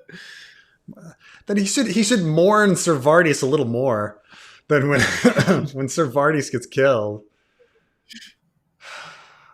It's a bit, look, it's and like that's the thing is George does it a whole bunch where characters that should know each other more act like they don't know each other, and then people that barely know each other act like they know each other super well. I'm trying to think of an example like that. I mean, all the wildlings. All the wildlings act like they've spent fucking years together. Like Tormund and Ygritte, like, are talking about each other, and like it's like, you're from different villages. Why should you know each other? Because you just all collected with Mance, like, for the first time, right? Under the in the Frostfangs, like that was the big collection. Yet all the wildlings seem to know each other, like they've been hanging out for years together, rather than being in very distant villages that seldom interact. But oh, Shade of the Lamp, nice. He said his least favorite scene was the hunting scene. I do remember this. Stupid, because that scene in the book is so stupid too. It's true. It's true. You're taking something. It's weird. It's like, yeah, it's these pet peeves that one person has without realization that somebody else is having an equal pet peeve on something else. There should have been hundreds of people on this huge hunt, and yet they should have all let Robert get killed and mauled when he was piss drunk. Yeah. Okay. Like, Robert's death was just like in front of hundreds of people on this massive hunt. Do they lampshade that with Barristan? Does Barristan ever be like, oh, I should have protected Robert from that boar? Yeah, he comes up with it. He thinks about it. He's like, but which do you do? Like, do it's an order from your king, but at the same time, like, you're supposed to protect him, you know. Show Dario is way different from book Dario. That's true, but at least second Dario is. I think you might have skipped the super chat from this guy Moen. M-O about Epstein. M-O-W. There you go. Oh, thoughts on the Epstein story. My thoughts on the Epstein story are essentially, realistically, do I like, there's probably a lot of creepy links where people are suspicious of, and let's talk specifically about Trump, because like, what do I think Trump is guilty of? And what do I think like happened? I think Trump has he was probably good friends with Epstein. He probably knew that Epstein was having sex with the underage girls. Do I think did Trump have sex with sex workers at some point in Epstein's? Probably. We know that Trump has sex with sex workers. Do I think he had sex with underage sex workers? Nah, probably not. But at the same time, like, it's all of that's going to make him look bad, like him knowing Epstein. But the worst part of it, I mean, besides all of the people, human trafficking and rape, that's the worst part of it. But like, the worst part of like Trump's situation specifically is that like he used this as like, he ran on this whole QAnon, like the Democrats are a bunch of pedos and I'm going to put all of the Democrats in jail and expose them and the Epstein list, like running like for office, and MAGA people like fell for it hook, line and sinker. So, I mean, like realistically, do I think that like Trump was having sex with underage sex work, underage trafficked women? Like, probably not. Did he have sex with sex workers like that were like when he partied with Epstein? Yeah, probably.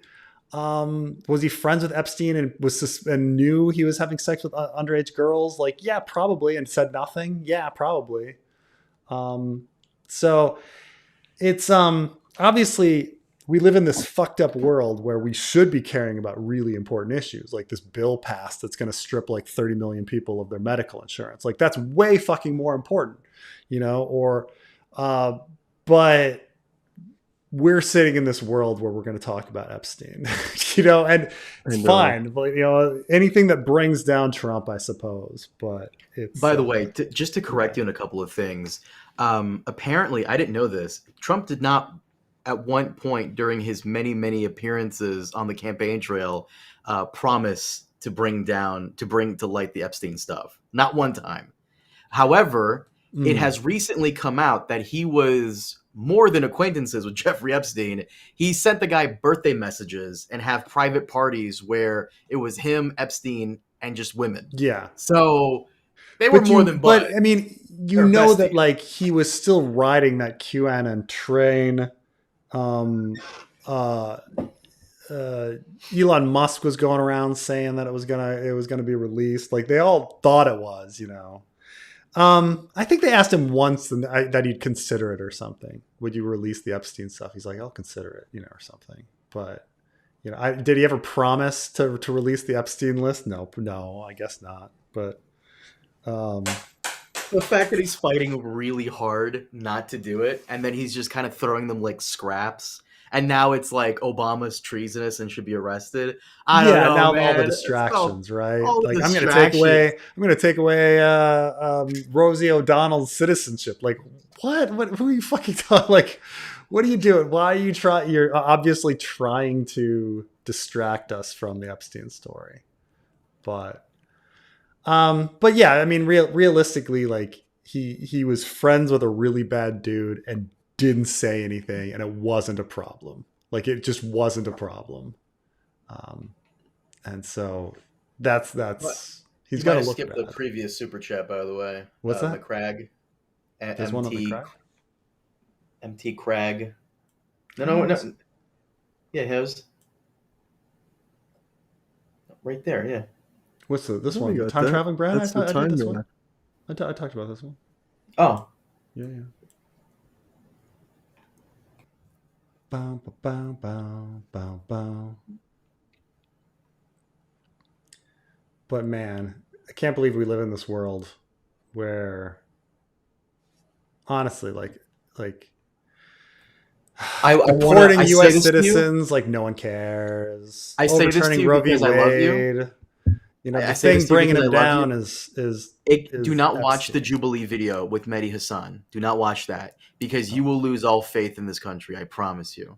What are they accusing him of? So no. So Jubilee is one of these YouTube channels where they'll have like a Democrat or Republican sit in front of a room being surrounded. Oh, is this where like they? Yeah, I hate those. Like I just see clips of them on Twitter, and I'm like, ugh, like what are we doing here? Yeah, it's just like I've seen. I got you, I owned you, right? It's like, and of course it's like super fast. Like I saw the one where where the young kid owns Jordan Peterson. Like I thought that was kind of funny. Right. That's exactly the channel. And there's one most recently with Mehdi Hassan. And Mehdi Hassan is talking to a bunch of Republicans. Don't watch that one, man. You're going to be very depressed. Is this the one where is the one where like a guy admits to be a fascist or something? Yeah, it gets worse. He's the least problematic person that guy talks to. Yeah, it gets worse. It gets worse. I mean, I imagine like he just kind of is like, oh Jesus, like let's move on. Like, or how does he react? At one point, one of the guys, because Mehdi Hassan is a citizen. At one point, when the guy goes, "Get out of my country," and as they stop talking, he gets up and goes, "Dude, you gotta go. You gotta leave." Even though Hassan is a citizen, it gets worse. I promise you, it gets worse as you get in there. It's really bad. Yeah. The world we live in, man. America's falling apart. That's the thing is like they feel emboldened by it. They feel like they can, that like now's the time to just fucking go masks off. Like about this shit. True.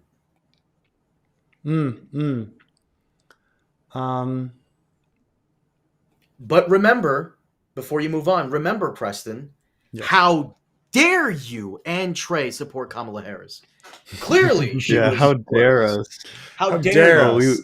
We would be in the same situation if Kamala was in office. Parties are all the fucking same because we'd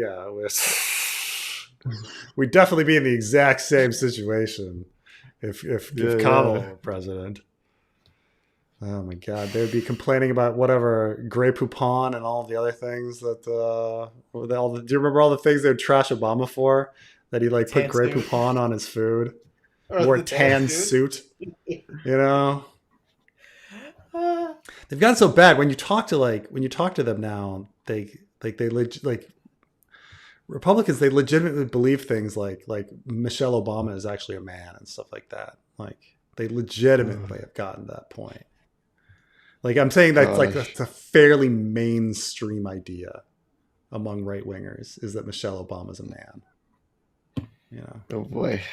I was watching my dad had Fox News on and they're not talking about the Epstein stuff because they can't. So they talk about the Joe Biden's doctor thing that like his doctor knew he had prostate cancer or whatever, and hid it from the public or something like that. And it's like, who fucking cares? He's not even president anymore. I know. It's also like, you know, when people are talking about how like, oh, Joe Biden, like his mental ability was gone. It's like, have you seen Trump have you seen him recently? Like, I think that like a few days ago, he was saying like, I don't know who appointed this like head of the Fed, but man, that guy was an idiot. And you're like, dude, you appointed him. You appointed him. Like,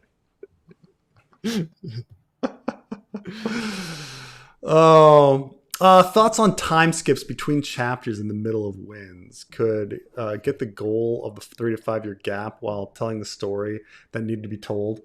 I get to ask this one a lot. I think it's not that having a time skip in the middle of the story like isn't possible, but at the same time, George couldn't pull it off at the end of Storm, and it was really easy relatively at the end of Storm. He had Jon in the perfect position for the time skip. He had Arya in the perfect position for the time skip. He had Dany in the perfect position for the time skip. He had Sansa in the perfect position for the time skip. He had Bran in the perfect position for the time skip. They were all in place. The only ones that you could say were not in a very good position for the time skip was Brienne, because is she wandering around searching for Sansa for 5 years and can't figure out that she's hanging with her aunt? I mean, it's not a big fucking mystery, Like, I wonder if she went to the Vale. Okay, her aunt is there. Like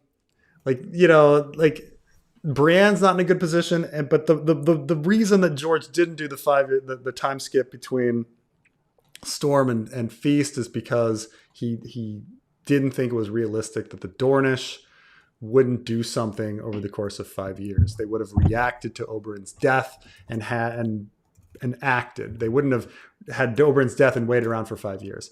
So that was really the big thing. And so it's not that it's not possible for a time skip, but if George couldn't pull it off at the end of Storm, I don't think the characters are going to align again as well, ever again. It's just, I can't think of the story of like, what are we gonna have? Are we gonna have Bran like stay in the cave and time skip? And then where is everybody like during the time skip? Do we have like, is Jon dead for 5 years time skip, or do you have him resurrect and then time skip? Is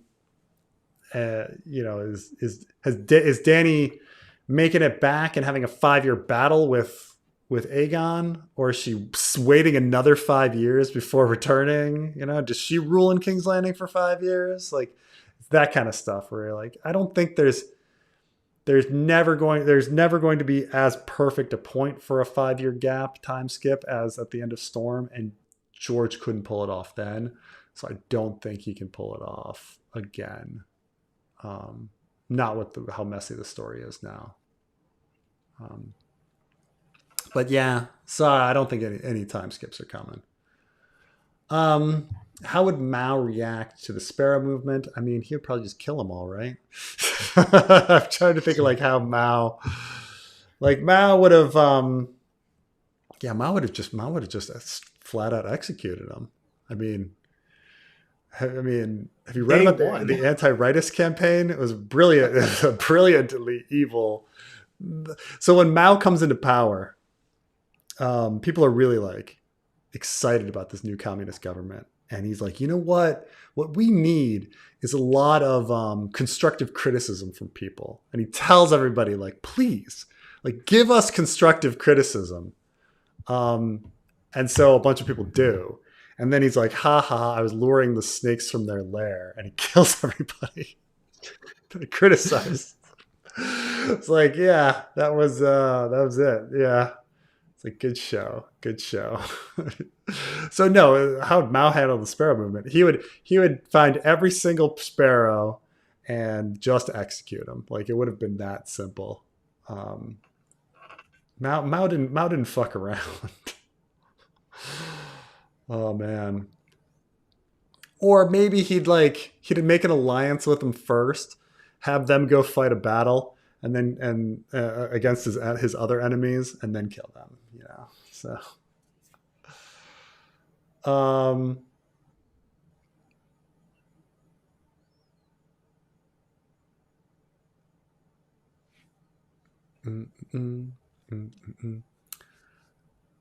Steven Spielberg, Kate Capshaw.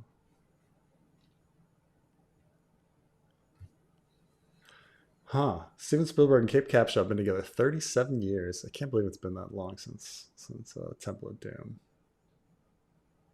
Oh, so they stayed together afterwards. Oh. Yeah, they met. Steven Spielberg was recently divorced before going into the movie. I think he sang.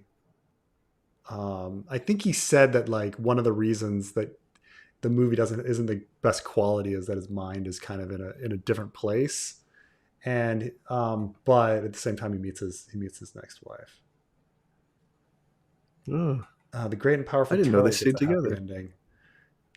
Does the Great and Powerful Turtle? Doesn't he meet the woman that's going to become his wife, and then they tell him that he can't have kids with her because they're all going to be like mutants, and so he breaks up with her because she's like carrying the gene. I don't know what happens to the turtle after that. I think he. But... I'm so sorry. I've never consumed wild cards. I've never. I've done everything else, but wild cards is one of those things where I'm just like, I think there might be something where, I mean, a non-George story where he shows up and he has sex with somebody, I think, but he kind of disappears. Like the wild card characters, like they kind of new ones phase in as the new. So the thing about it is like each author kind of owns one of their characters. So George's characters were Dr. Tachyon. Actually, Dr. Tachyon wasn't even his. But his main character was, I think Tachyon might have originally been Snodgrass. But like every author kind of has a character they own. And so when they're writing stories, they will write about their character. And like the other characters do have cameos, but you know, the Great and Powerful Turtle was George's. And so George stopped writing, you know, wildcard stories a long time ago. And so I think the Great and Powerful Turtle might have some cameos here and there, but new characters kind of come in and take over the story. I'm looking on the Wikipedia right now. There is a wildcards role-playing game. Who played this? Who played? Like, right? Like what four people in the universe are sitting there? Not only do you have to be a wild cards role playing game, but you're like, I love wild cards role playing, and I have friends that they can play wild cards role playing with. Like that is just insane. Like, what are you talking about? Right. Like it's hard enough finding people that play D&D. Like it's hard. It's like you gotta like search, you know, like just to play D&D, to play the fucking wild cards. Like role playing game. What the fuck? Because I told you like I've my fucking survey. I fucking love the survey. Like I don't understand it. Like I've got the. It's like it's one of those things where I like believe this is like an embezzlement scam or something like that. Like tax like, write-off. This is tax write-off stuff where I'm just like, who is consuming like why are you putting this much effort into wild cards? Because I was trying to think like because I surveyed my fans who are already a biased, because my audience is very George R. R. Martin focused. If anyone would be into wild cards, it would be my fans.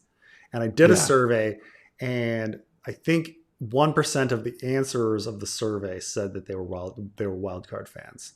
But still, like even if you consider like, okay, 1% of say George R. R. Martin's fans, like how many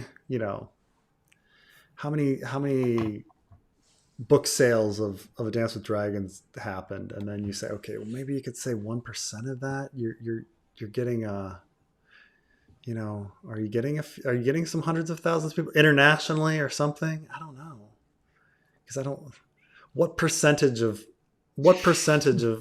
Ice and Fire fans would pursue wild cards, and then what percentage are role-playing game players? Right, like it's just there's like a guidebook that has like official art on it, like that somebody paid for.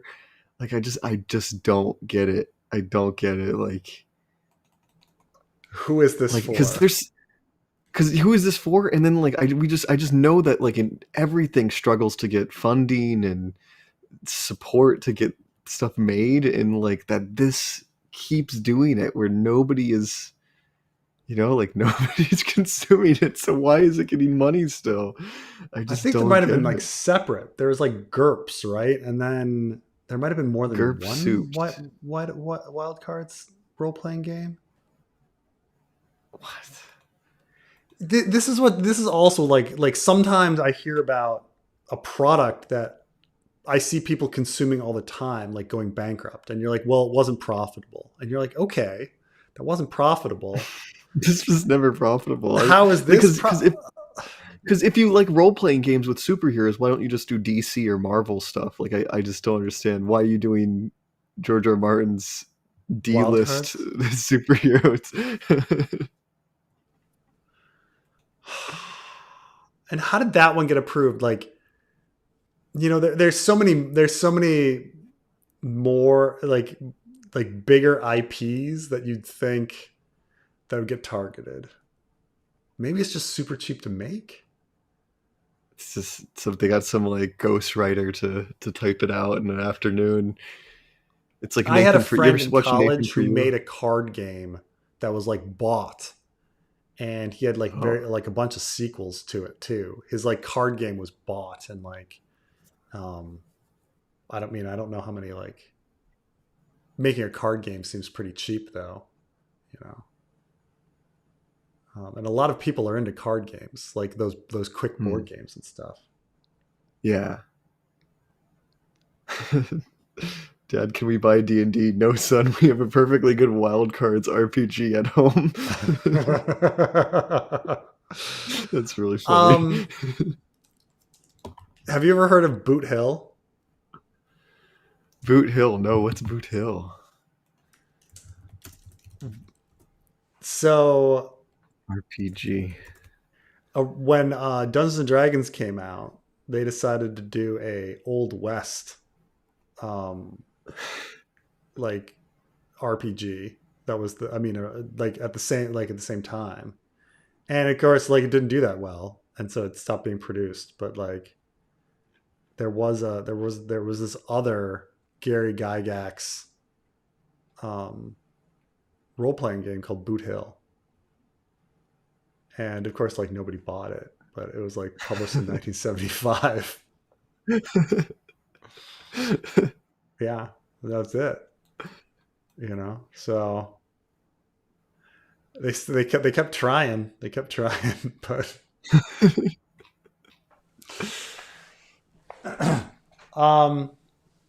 you're going to need a cell with 2-way skin change protection in the fanfic. Have you thought about that at all? You're gonna need this is a wild cards story, I think, is that the jumpers, right? They go from one person to another. No, I don't know. They need a cell for just 2-way skin changer protection. Is that what you're talking about? The jumpers and how they're in their different rooms to try to like force the jumps. There's this, like, for like 3 books in Wild Cards, there's the jumper story where there's these villains who can jump their consciousness into somebody else, and that person gets their consciousness jumped into the others against their will. So the jumpers are like taking over people's bodies, and then all these other people are getting stranded in somebody else's bodies, and it starts getting messy. Long story short, Dr. Tachyon is jumped into a girl's body and raped by his grandson. So, good Wild Cards. But I think the way they deal with it at the end to like get them back in their own bodies is they like force them to be in like rooms with like 2-way, like with 1-way glass. So they can jump. They can force the jumpers. They force the jumpers to stare at like various people, and then they can get the souls back into each other's bodies again. Yeah, it's yeah. George likes his jumping consciousness stuff. That's glass flower. That's pear-shaped man. It's all that kind of stuff. He loves it. He loves it. All right, gotta keep going. Da, da, da.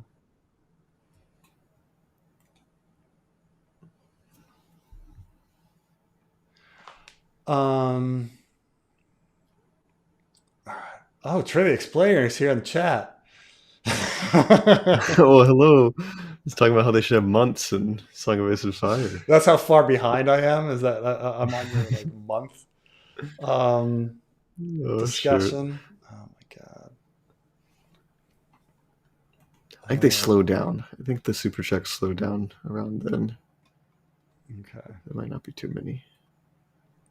Lyanna Mormont, King in the North name, whose name is Stark, is Benjen at Bear Island, near Stony Highlands. Saw the others like show Euron. Can they swim? That's a fucking. I've never heard that before, but it kind of fucking works. Right? So Benjen's at Bear Island. Benjen's at Bear Island, and that's why she's saying, like, King of the North, his name is Stark. That'd be pretty funny. That would be hilarious. Funny. No one saw that coming. Because Jon's name is Snow. Bear Island knows no king, but the king in the north, whose name is Stark. And that's fucking Benjen. Oh, Jack, you've made my night. That's a fucking great. How have I never heard that one before? Oh my. I mean, it's not near the Stony Highlands. I mean, at one time it was kind of near the Stony Highlands, but like, George has contradicted himself over like because Jon says in A Dance with Dragons when he brings up Benjen that he disappeared into the haunted forest, but they do say he disappears in the Stony Highlands in A Game of Thrones, and the Stony Highlands are not on any fucking map, but yeah, that he could just keep going and then just go to Bear Island, and then he's king of the north there. Oh, we got to come up with like what they're doing there, what they're doing with him, why they kept it a secret. Like they kept it like everybody kept it a secret except for Lyanna. Lyanna snuck in and wrote I don't know how Lyanna snuck in and like convinced the maester to send Preston, please do not do this in a fanfic, man. Please. It's literally. I'm sorry, bro. It's literally the worst idea. I'm sorry, Jack. That's dog shit. Do not do this. Saw Euron like show others. Can they swim? I mean, he just got scared and went to Bear Island.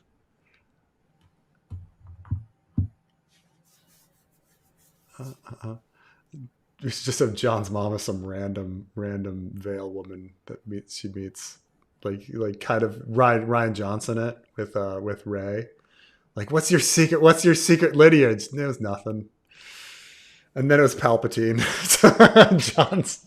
Jon's mom is actually Palpatine.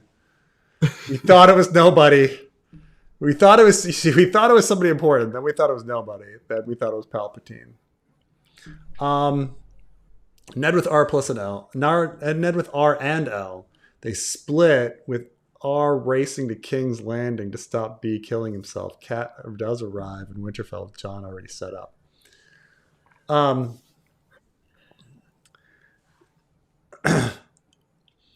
don't know about that. I mean, you've got he hasn't thought about Rhaegar in years. He wonders who Rhaegar is as a person.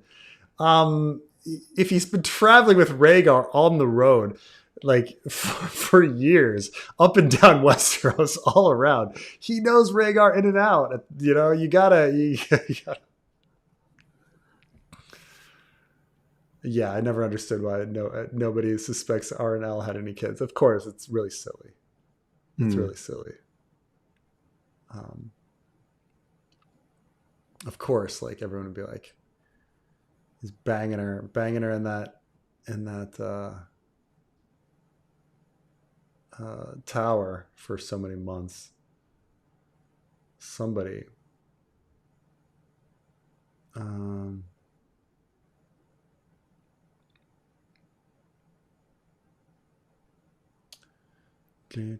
Okay, am I going to make it to the end? And then am I going to be able to go to bed anytime soon? I think so. I don't know if there's too much.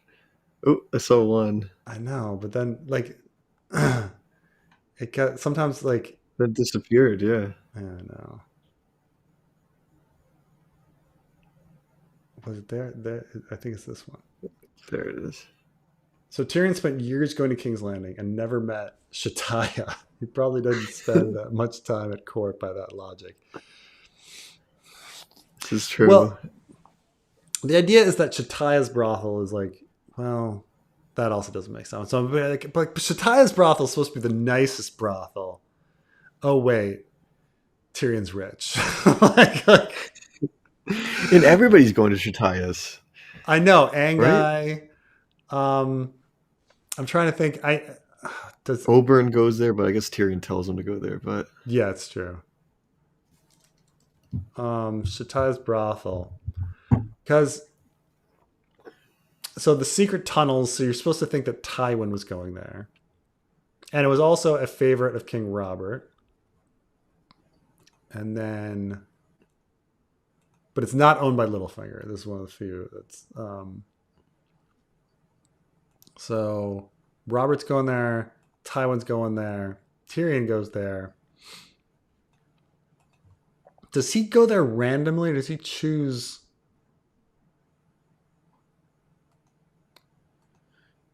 Yet Tyrion goes to Shataya's brothel independent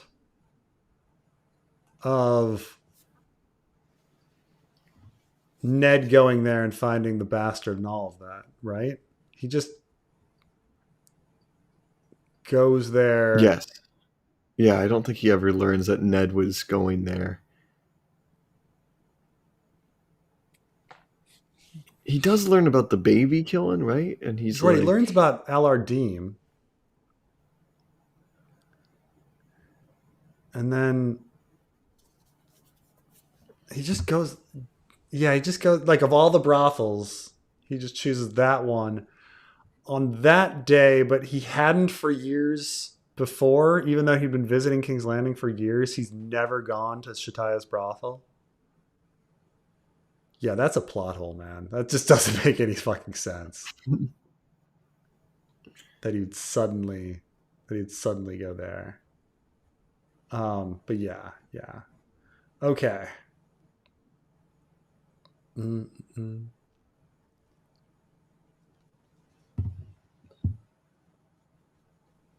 Wildcards fan. We are dozens. I don't even know if it's dozens. Like, that's the thing.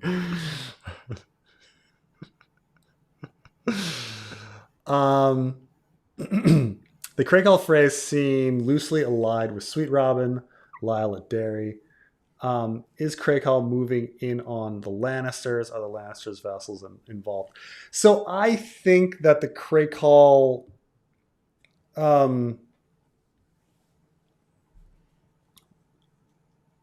well, with Lyle, I think Lyle is trying to steal Derry, but I don't think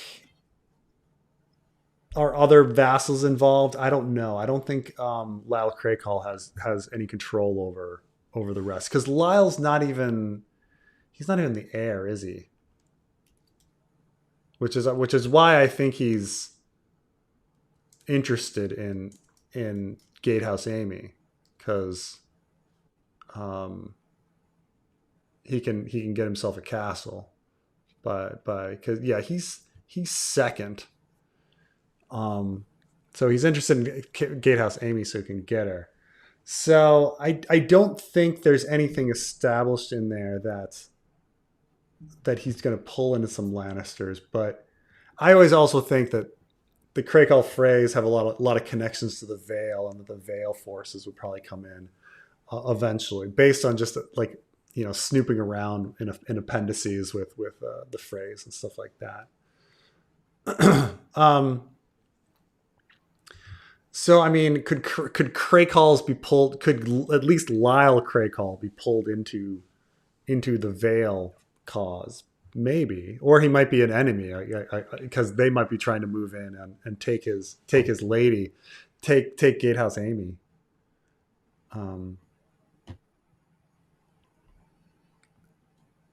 Look at D&D Live. Google D&D at Madison Square.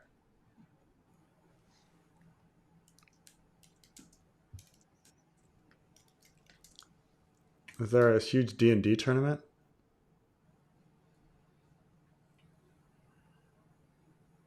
I guess there's Dimension 20. Man.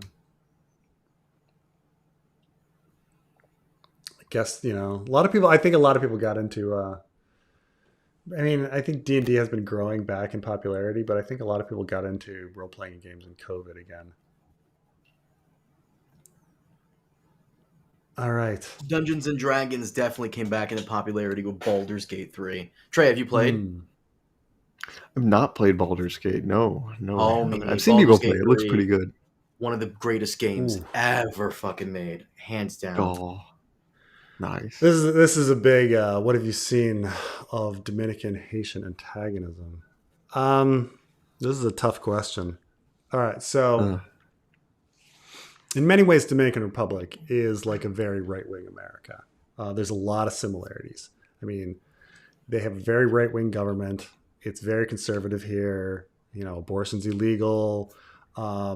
When you there's prayer, like in all sorts of government spaces, all sorts of public spaces. Like I was doing something the other day with my kid in his like summer camp, and they like said a prayer before everything, and you're like, like that kind of stuff. And it's exactly like prayer time in America, where in prayer time in America, you're like in a group, and then all of a sudden somebody's like, let's pray. And then all the religious people like bow their head and like close their eyes.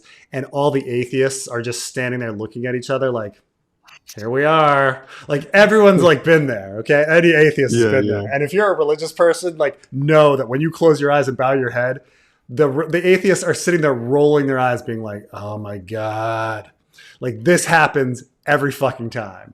Let's pray. And atheists are just like, oh God, looking at each other like, yep. Anyway, same thing has happened. Like the Dominican, non-religious people were like, like the same thing. It was exactly the same. Now, the Dominican Haitian antagonism is very similar. I mean, Dominicans are rather racist. They don't like dark skin. Dark skinned people are lesser. They tend to be the poorer people. White skinned people tend to be the richer people in Dominican Republic. Haitians are, of course, very, very dark. And so they're seen as very poor. At the same time, Haitians do all the fucking hard work. They do all the construction work. They sell avocados at the side of the road, mangoes at the side of the road. They try to clean your windshields, because Haiti fucking sucks. The Dominicans want to build a wall. They want to send the Haitians back. They strip the citizenship of 300,000 Dominicans with Haitian descent who now are in legal limbo.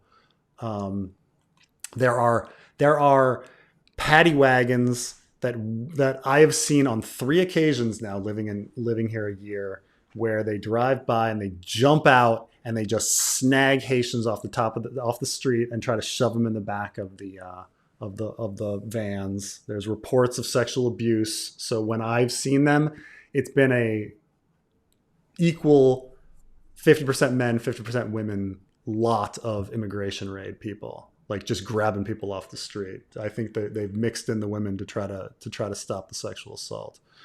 But at the same time, like a lot of Dominicans also like understand, like, yeah, Haiti sucks, and yes, the Haitians are really hard workers, and yeah, they sell cheap fruit. They sell cheap fruit at the side of the road, and they do.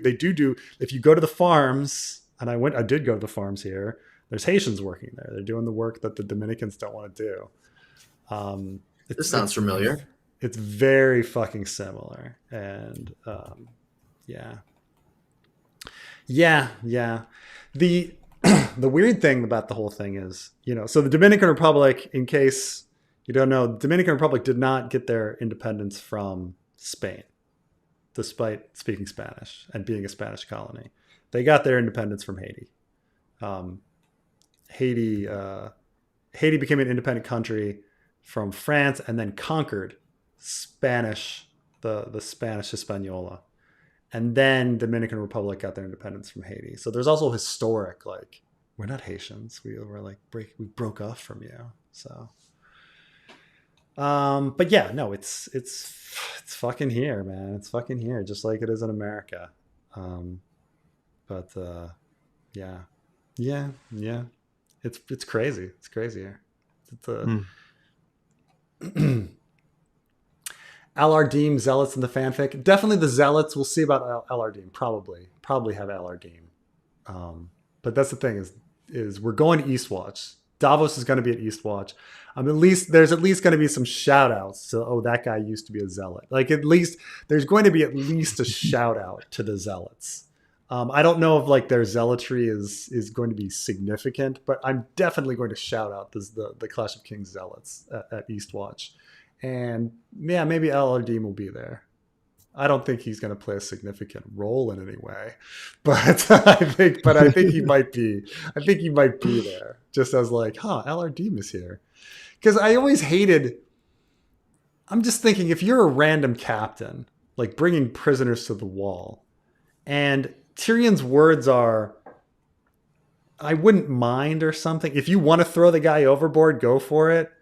Like if someone said to me, "If you want to kill that guy, kill him," I wouldn't kill the guy. I'd be like, that sounds like a pain in the butt. Like, I don't want to just randomly kill somebody. Why would I do that when you've given me the option? You know? He says, there's one, Deem. Tell the captain it would not be taken amiss if one should happen to be swept overboard before they reach Eastwatch. Like, if somebody told me that, I'd be like, okay, you're allowing me to murder this man. Okay, I'm not going to do it. Like I'm just feel like I have no reason. There is nothing in it for me. Am I getting paid? Are you giving me money? Are you paying me for this? This always got to me because of course like the name Alardine sticks out. But like, why would anyone like? It would not be taken amiss if one should happen to be swept overboard before they reach Eastwatch. So, if Tyrion really wanted that guy dead, why not slip him like a gold coin, something like some money, right? You know, flip it to him, like whatever. I know. I mean, you could argue that like, oh well, this captain might want to get in good graces with Tyrion, but it's like. You're captain, you know. You're sailing around. You know, even let's say the captain came back, like Tyrion doesn't even know the guy's name. It's like down the chain of command. Bywater comes up to him and is like, "Okay, this is what the hand said." Okay, I'm not gonna fucking kill this. Like, why would I kill that guy? But I think it's supposed to be assumed that he was killed. But why? Why would anyone kill that guy? Benjen is at Shataya's. Okay, here's what really happened. So Benjen went to Shataya's and found out that like Anguy, he left all his money there, but obviously like Anguy couldn't actually fuck his way through all that money.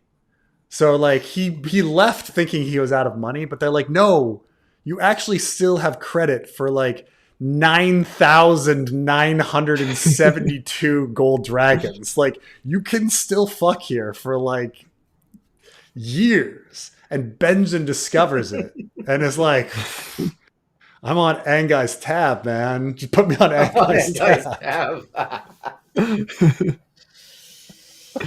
Preston, you've reached the end of Lay Super Chats, but I have one topic for you if you want to discuss it briefly. It's the House of the Dragon news. Yes. So we got some leaked information about Daemon. They're changing up Daemon's story again. Thank goodness. So some of the fandom is freaking out as to what they're doing. So you know how after Harrenhal, Daemon and Rhaenyra, they take King's Landing?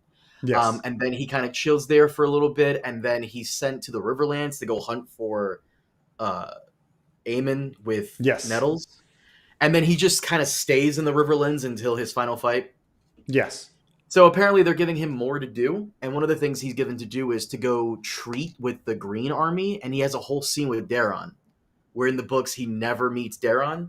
In the show, it looks like he's about to meet Daeron and maybe take him prisoner. Take him prisoner? That would be... There's also another scene where they observe Daemon leading the charge with, who's the kid? Is it Elmo or Yeah, Grover? one of the Tullys. Yeah. One of the Tullys and Ruddy, um, Ruddy. So he's Roderick going to be Dustin. leading. So either at fish feed he's gonna or butcher's ball. He's going to be like leading some army on the ground. And of course, this is because Nettles is not in the story, so he has nothing to occupy his time at the Riverlands. So Sure, I guess they're but getting doesn't here's my big question when I see like Hmm. him leading a charge. Is he leading on atop a dragon? Let me see here. Daemon Targaryen Daemon Targaryen reunites with the Winter Wolves and the Riverland army in the season finale. In the scenes filmed yesterday in Surrey, Daemon dismounts Caraxes and rides along Roderick Dustin and Oscar Tully. Why would you do that? Why would he do Why that? would you get off your dragon? In first season he had that wonderful trick. That was his like ingenious trick was the reason that he went over there to surrender and then get into a fight with like 100 dudes and then let the other dragons come in and burn everybody. But man, that was why would you get off your dragon? I don't understand. Why would you do that? Look, I'm not going to use my I had Apache to- helicopter. I'm going to use a horse. Yeah, I mean, why would you calm down when you have? This is from an account on Twitter. Apparently, Yeah. people are using drones. People are climbing mountains to zoom in and film this. I had to keep explaining to people, guys, this may sound bad. This may sound good. But remember the golden rule. Preston, what's the golden rule I've been saying for the last few years now? It's always going to suck. It's always going to No, that's your motto. For me, it's always it's good when it's good, it's bad when it's bad. Oh, it's good when it's good. Here's the thing. Yeah. When I say changes. When people are saying like, what's faithful? Oh my God, they didn't stick to the source material. Yeah, it all depends. Most recently I watched Wicked. Have you guys seen Wicked? No. I've seen Wicked. Yeah. But the movie, yeah. So I'm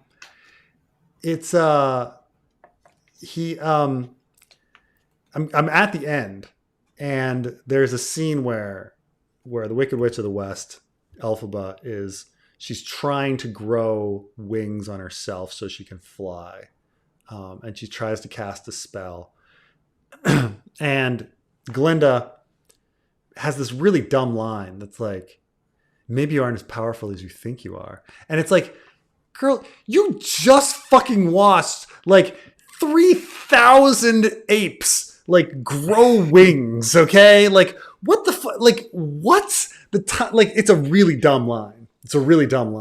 However, it's in the original musical. Like, the Wicked movie is very faithful to the original musical. And like that line is just taken straight from the musical. And it's like, well, it's like it's a line that like I would have deleted. Like, but they were faithful. They were completely faithful, and they had it there. It's a really dumb line. Maybe you aren't as powerful as you think you are. I see what you're saying, but without Nettles, what is he really going to do? There's no way they could have Rhaena take the place of Nettles. That'll be, I mean, wet blanket Rhaena, yeah. Wet blanket Rhaena is the worst. Man, that character is no fun. No fucking wonder Corlys likes Bela more. Bela is so much better than Rhaena and wet blanket Rhaena. Oh my God. It was so weird watching Jane Eyre just kick Rhaena out of the Vale with the kids because there's no dragon. Just makes me like Jane Eyre more. Jesus. Yeah. But without Nettles, and I guess Rhaena won't be with Daemon, or she will, but I don't think Rhaena is gonna take the place of Nettles, where they in the books they bathe together. Good times. I don't know what the deal is with this. They're giving Daemon more to do, and it looks like he's going to do more battle stuff, which is great. No more Luigi's Mansion at Harrenhal. perfect. But yeah. You can watch Superman in English in the DR. I was checking the Cinema Caribe and like I don't know. I couldn't find the right. At least not at Sanbiel Mall. Maybe at the downtown, but there was like no. You know what? Maybe you can at the downtown at the but it was at like wrong times as well. It's like I wanted a nice like matinee. They need more matinees in the DR. But unfortunately no. Your Spanish isn't good enough to where you can watch Superman and understand it completely. It's also just not the same to be dubbed, you know. Like even when like foreign language films, I like to watch with subtitles because I'd rather hear the voices. I've been searching for the longest time, and we need to at least watch one episode of Game of Thrones in Japanese because you know for a fact it's going to be the coolest, most metal shit you've ever heard. You know that for a fact.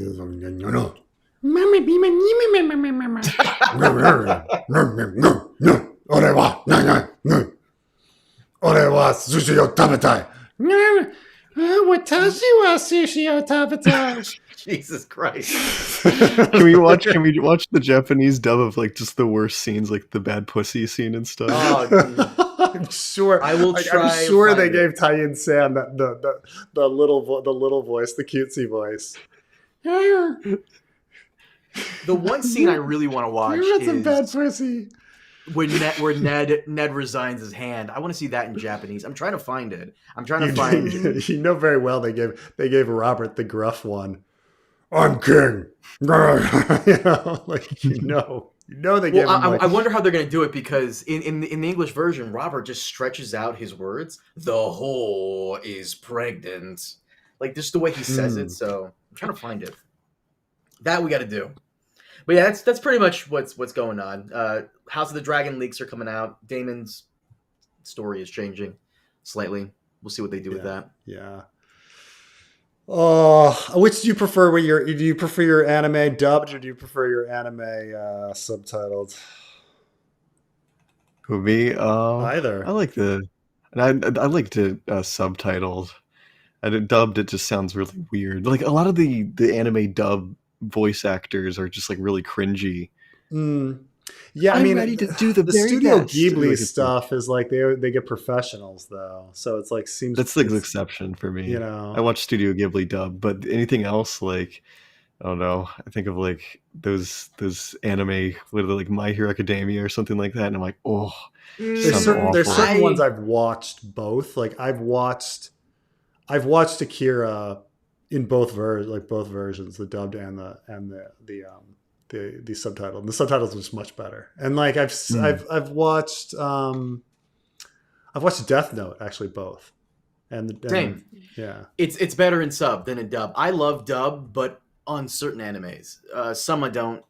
I just can't get over it. Some I do, but I can go back and forth. Some it's better, some it's worse. Berserk's dub, like the Berserk, like 99 or whatever year that was, 93, whatever, 98, I don't know, whatever. It's decent. It's not that bad. I like the dub on that. Huh. Trey, have you actually watched the Golden Egg movies? I've not really watched the Golden Egg. I've seen like clips or whatever, but never seen it. Watch it, homie. Okay. Give them a shot. There's 3 movies. I think they're on Netflix. Give them a shot. I think they just condensed the 90 anime, really, with some new things in. You missed the fact that Ormond was apparently bowing to Aemon. Very interesting possibilities. It's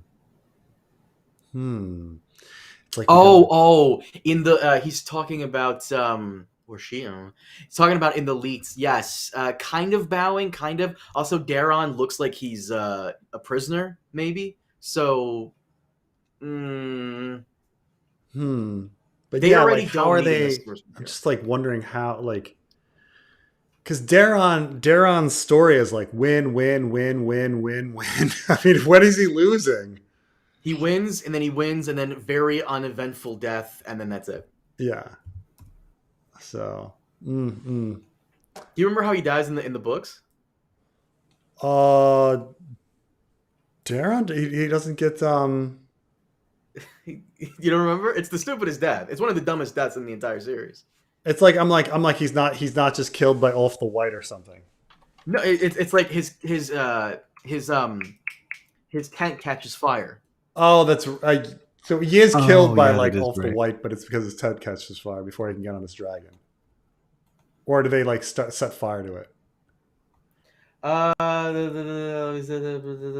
No, it's like Fire and Blood. I forget so easily. To be fair, we didn't even get to that part in Fire and Blood. We need to finish Rhaenyra triumphant. We got to go back and do this.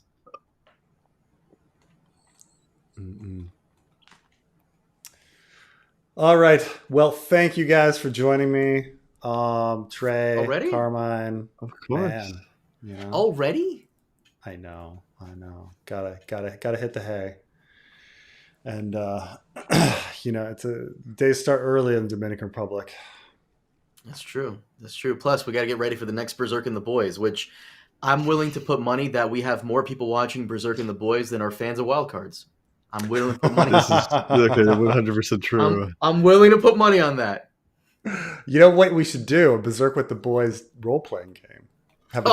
Shit. What?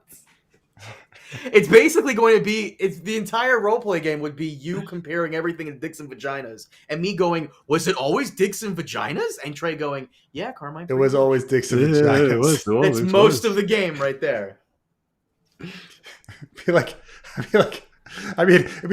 all right, I'm guts. I've got a healing factor of 90,000. Am I going to die here with this hit? No. I live. Oh, man. All right, guys. I will talk to you guys soon. And thanks for joining me. Thanks, everyone, for tuning in. Talk to you guys soon.